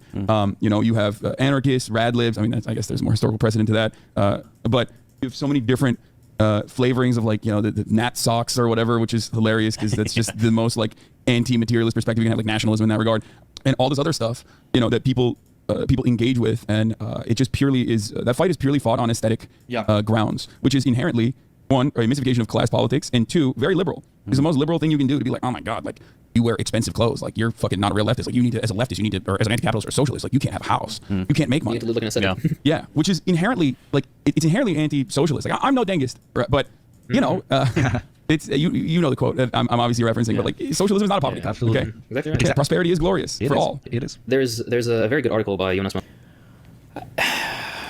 I don't know. That's just like, okay, let's work with these people. Like directly that he wants much more than that, including not liberalism. So the same way you go with a mindset of what the platform is on Fox News, you should go on Hassan. Got it. Okay, so it's not a categorical. Democrats don't work with Hassan. It's use Hassan for your own ends. Yes. Okay. You don't work with Fox News. You go on Fox News. Okay. And so you would be against, for example, them announcing Hassan endorsing a candidate. You'd be like, Hassan, you shouldn't go to Hassan's stream to accept an endorsement from Hassan. Absolutely not. No, you wouldn't go on Richard Spencer's stream to accept his endorsement. Correct. Okay. Let me think about it, a little bit of that and how I feel about it. In general, I have no plans whatsoever to I want there to be clarity. I despise it when lefties are anti-electoral or make a false equivalence between Trump or Republicans and Democrats. It pisses me off, and I think it's incompatible. But if there are people who acknowledge over and over, that's what every political commentator does to a certain extent. What is the point of having a platform if you don't use it to further your political point, given that's what your content is about? But there's a difference. I'm open about the political point that I'm pushing, and if I am like a little bit more radical in some direction in a way that I'm not saying, like it's generally still like directionally the same thing. Like, let's say that like my public position is, I think we should have a 15-hour minimum wage, and privately I'm like, fuck, but if we get like a 17-hour minimum wage, like, oh, that'd be pretty great. But when you are pushing one ideology and you actually like have subsumed, or not subsumed, you actually have a totally different ideology that you're trying to radicalize people towards, but you're wearing the mask of another ideology, like they just talked about. It's fundamentally it's a different type of thing. I mean, like, it also depends on, I don't know which direction you're criticizing from. I don't think Hassan is using a bad strategy insofar as he's concerned. Like, I think he's probably doing the right thing. It's more effective than like what they call them, wreckers. I've never heard the term before, but it sounds like they're people that come in with extremist ideologies. The same things that Nazis identified, where it's like, you can't come in with tiki torches. You're going to look like a fucking loser. You have to be more subtle than that. And that's essentially what they were talking about with all the crazy, the rad libs and the anarchists or whatever. It's like, you can't come in like an unhinged loser like that. You got to be like more chill, like be a suck dem, but don't ever fight against the rad libs, but be a suck dem, you know, and like funnel people that way is what they were talking about.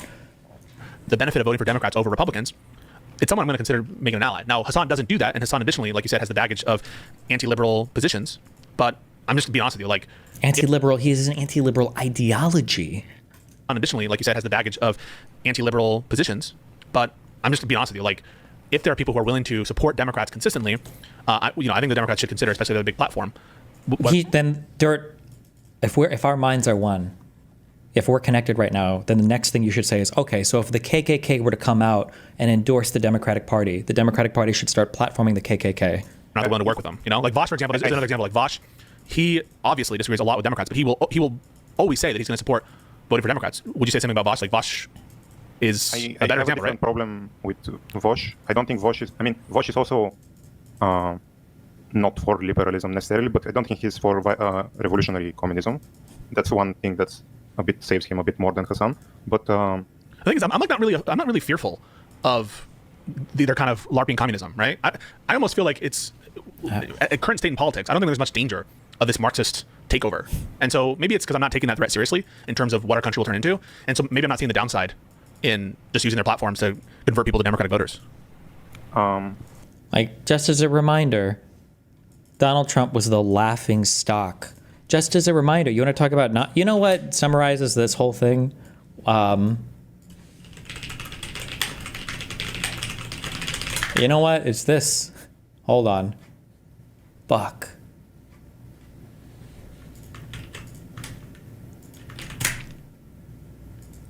Fuck. I'm not gonna be able to find it. Oh, it's a pretty doomer video.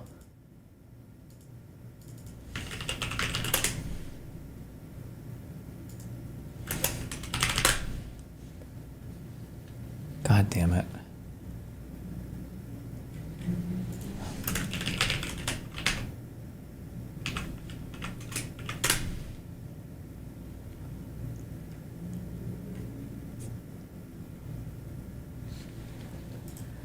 Does anybody have, it was a guy standing with, Obama is making the joke about Donald Trump, and Obama is joking about Trump never being president. Oh, you got half of it.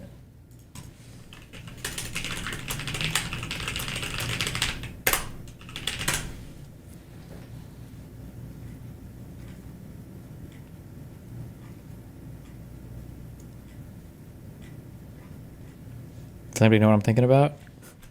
Anybody got it?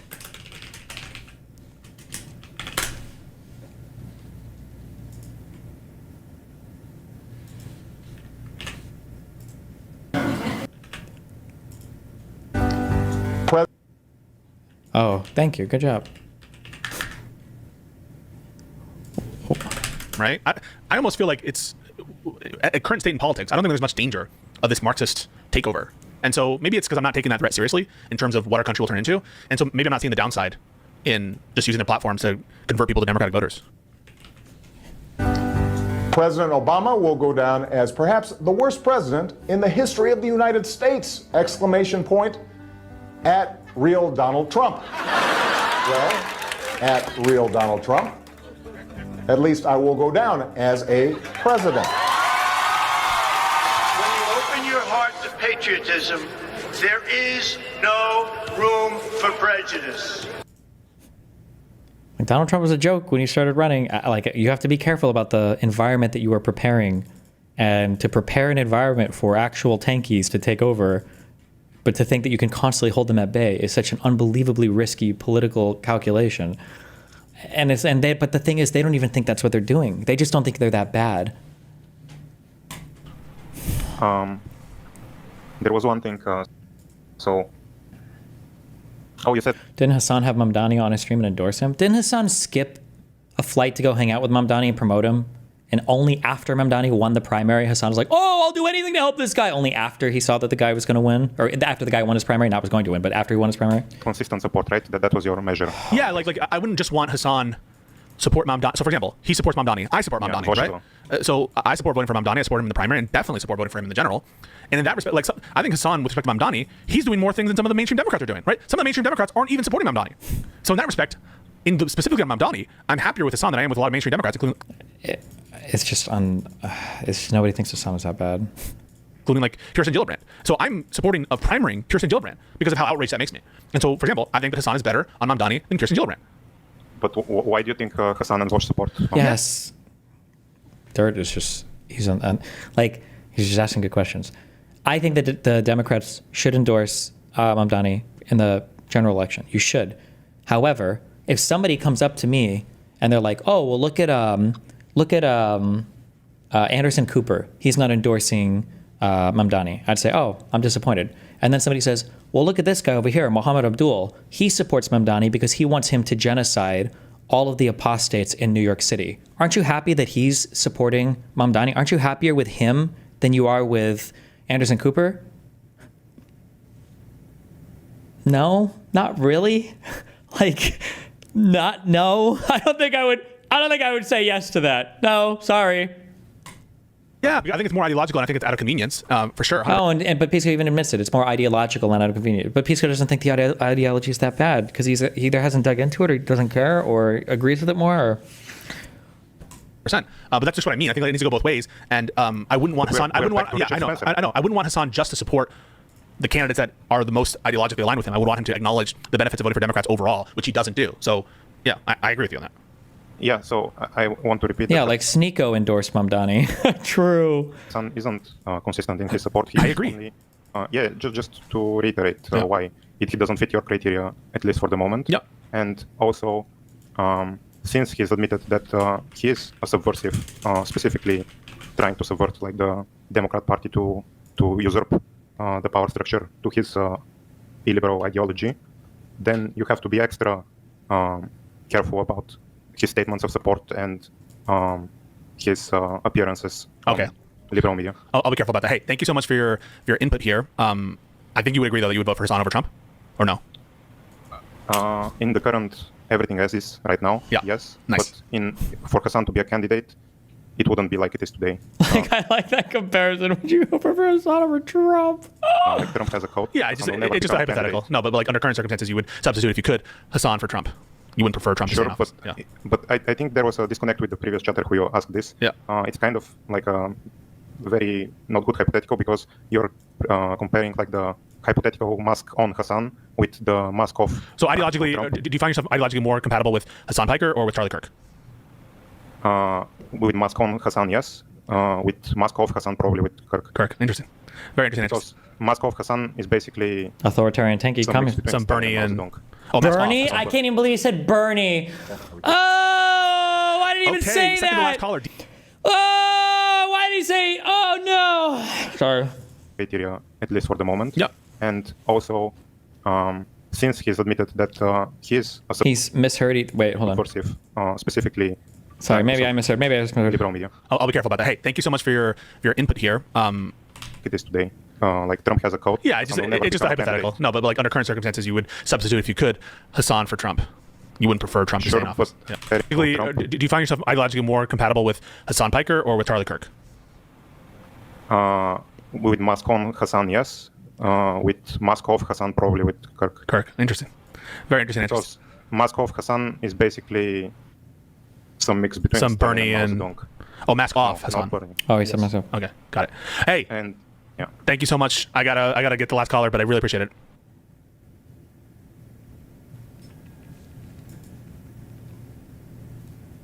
It's aired and holy shit. I think it's safe to say that South Park is back. And when I say that, I don't just mean that the show. I didn't get through. I can't even believe this. What is this? Fucking AOC is fucking disgusting. We're going to talk about this tomorrow. I can't believe she fucking did this. AOC accepted free admission to the 2021 Met Gala. This is actually fucking unbelievable. Like, I understand like the whole $400 million Qatari jet and the world liberal scams, where Trump is running the largest crypto scam of all time, where Trump is selling literally pieces of his suit from his ex-assassination attempts in order to raise money from his family, or the fact that Steve Witkoff is traveling around the world with his family members in order to improperly foster deals between a company that's owned 60% by the Trump family, or the fact that Donald Trump is trading on the name and reputation of the United States, both to its own citizens and to people in other countries abroad, not to mention the 450 other horrible, corrupt things that this, administration is doing. But like, how are we ever going to call that out when shit like this is going on? Like, this just destroys. I don't even know if I can criticize Trump anymore after this type of shit. It's unfucking believable. I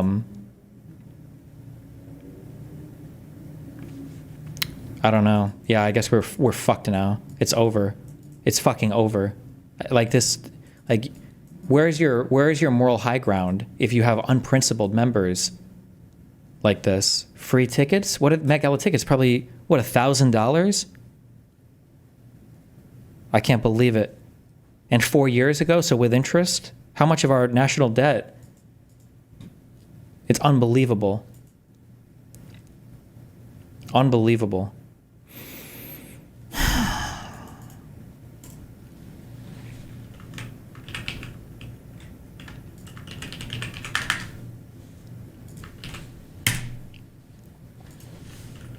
This guy's been buying and returning 110-pound anvils on Amazon for 8 months now. I feel like, as memey and funny as this is, I'm pretty sure if you try to return this many things, I feel like Amazon would just like axe your account. I don't know if you could actually get away with this.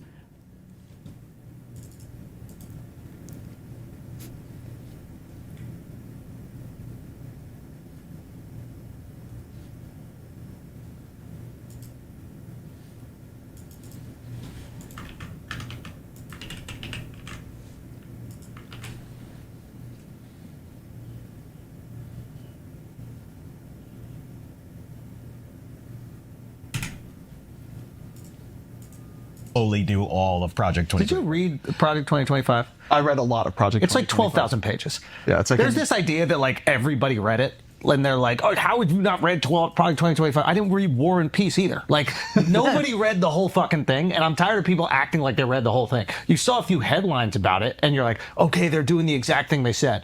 But it's just like the Constitution. It's like none of us have read the entire Constitution. It's much shorter. The Constitution you do. Like, I'm even more generous than most in terms of not knowing the length things, but like, Project 2025 was what, 1,300 pages, he said? I don't know if it was that long. The Constitution can't be more than 500 pages, right, guys? Like, nobody read the whole fucking thing, and I'm tired of people acting, okay, they're doing the exact thing they said. But it's just like the Constitution. It's like none of us have read the entire Constitution. This is like this is the influencer version of how much can a banana cost, $10 or whatever.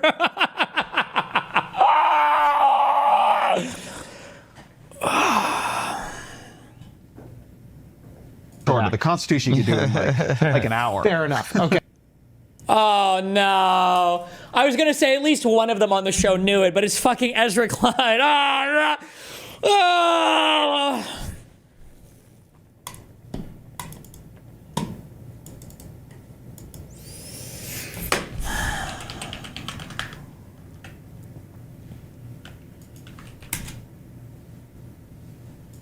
Washington for us. So, David, what else did Maxwell's attorney say? Well, you don't like Ezra? No, I love Ezra Klein. I was hoping I could give credit to at least one person on the panel knowing that the Constitution wasn't hundreds of pages long, but it was just Ezra, their guest.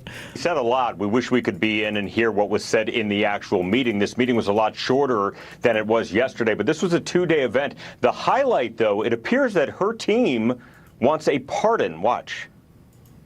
We're going to take one day at a time. I know that's very cliche, but it's true because things are happening so quickly. We haven't spoken to the president or anybody about a pardon just yet. And listen, The president this morning said he had the power to do so. The Constitution is something like 15 to 20 pages. You print out. I did not. I was joking when I said the Constitution was 500 pages long. Please, God, stop. We hope he exercises that power in the right and just way. But the president leaving the White House today was asked directly about a pardon or commutation of Maxwell's sentence. Would you consider a pardon or a commutation for Ghislaine Maxwell? It's something I haven't thought about. It's really something recommended. It's something I'm allowed to do it, but it's something I have not thought about.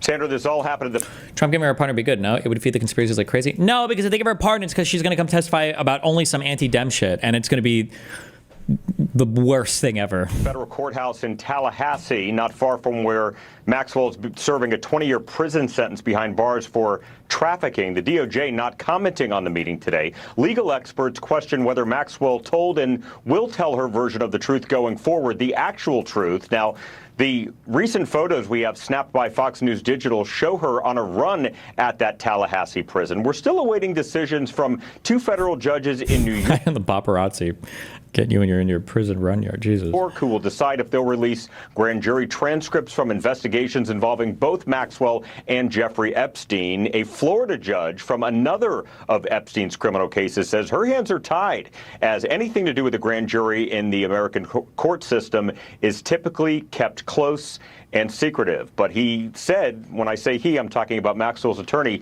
he said we haven't reached out to anybody or the president just yet on a pardon. Back to you. Got it. David Spunt on that, live out of Washington. I can hear Trump at a press. Yeah, I pardoned her. It's not a big deal. You know the little girls that they say she got for Epstein? They're not even little girls anymore. So I'm thinking to myself, what's the big deal? They're like 24 now. Who cares?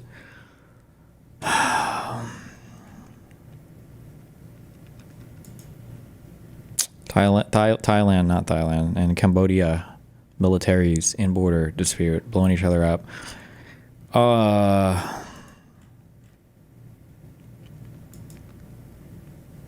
The guy that went to America, or went to Russia with his family, got killed in the military like a loser. We saw that. Sorry, it's not nice, but you know what? I just need a good...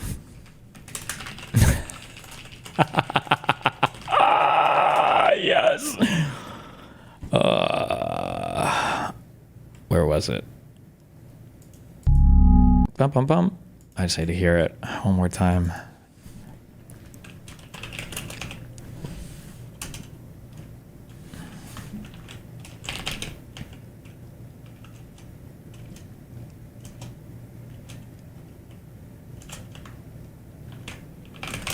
Fuck, what did he say? Am I making this up?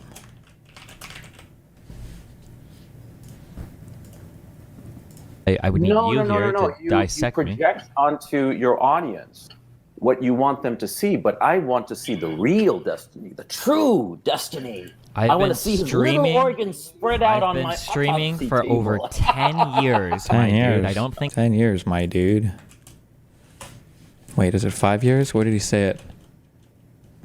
Was it this or a different conversation? He told me that I was going to kill myself.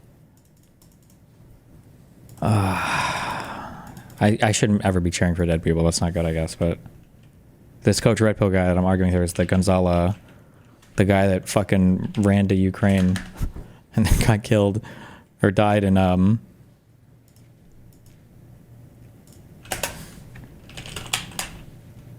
Ukrainian custody.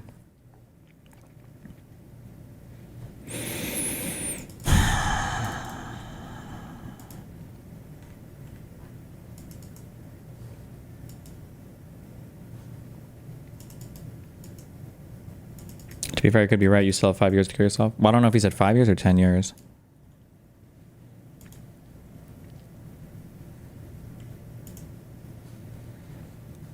Quick message from our youngest daughter.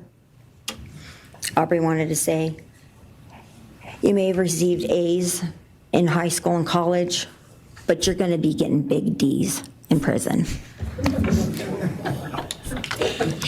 Thank you. Why? I feel like it's...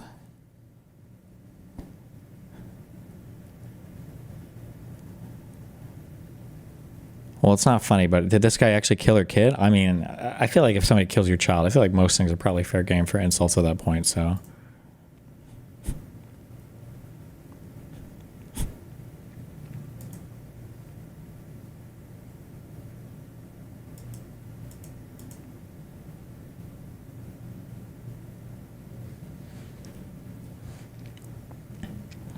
Eating at home costing $60 with time and labor, and eating outside costing $56.78.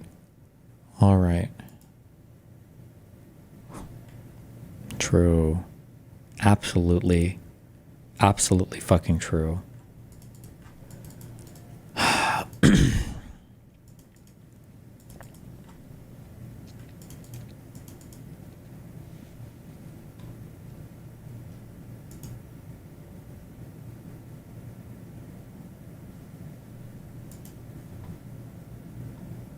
He killed like 5 people in one night in a single frat house. The dude was a machine.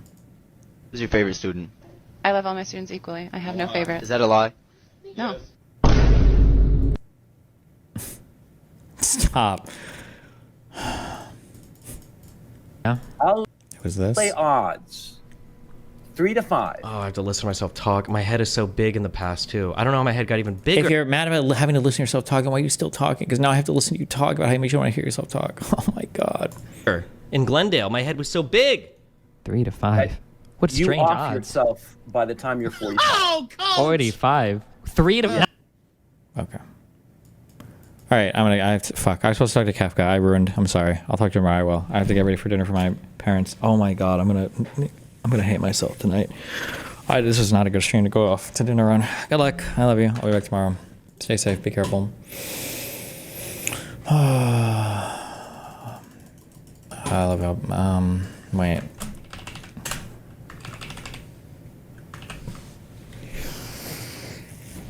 You know what? Hold on. If I get a 950, I convince my mom to not be a Trump supporter.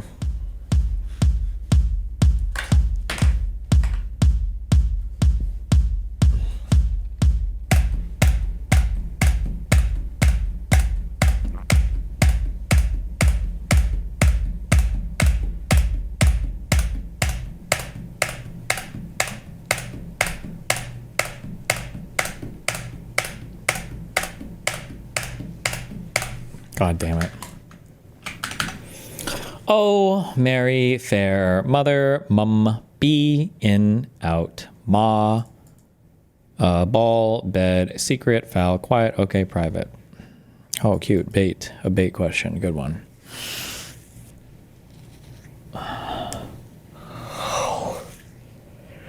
Yeah.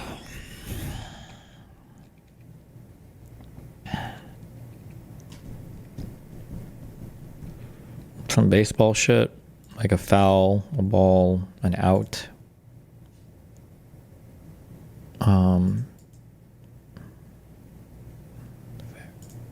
Is it? Okay.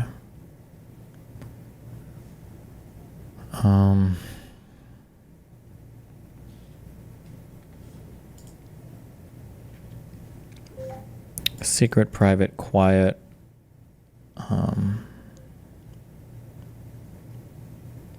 Keep quiet, keep it private, keep it secret, keep it in. God damn it. B, mum. Mother, ma. Mary, oh. Okay. Fuck.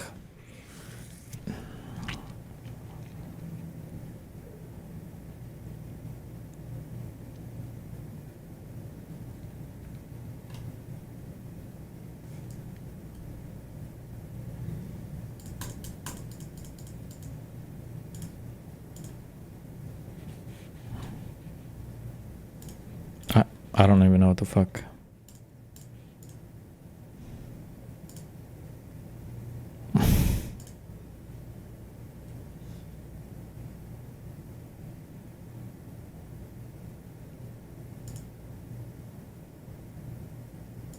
It's not like, no, I don't care. Get me the fuck out of here. Hush, hush. Mum? What the fuck? What does that fucking mean? Mum? Keep it mum? State abbreviations. I don't even know what these are. Indiana, Maine, or Massachusetts? Ohio and Oklahoma? Queen Bed, Queen Bee, Queen Mary, and Queen Mother. Oh my God. I love you guys. Be careful. Don't die. Oh, Dan and Mr. Moon are doing a podcast tonight. Clipped and shipped. I retweeted it. Be careful.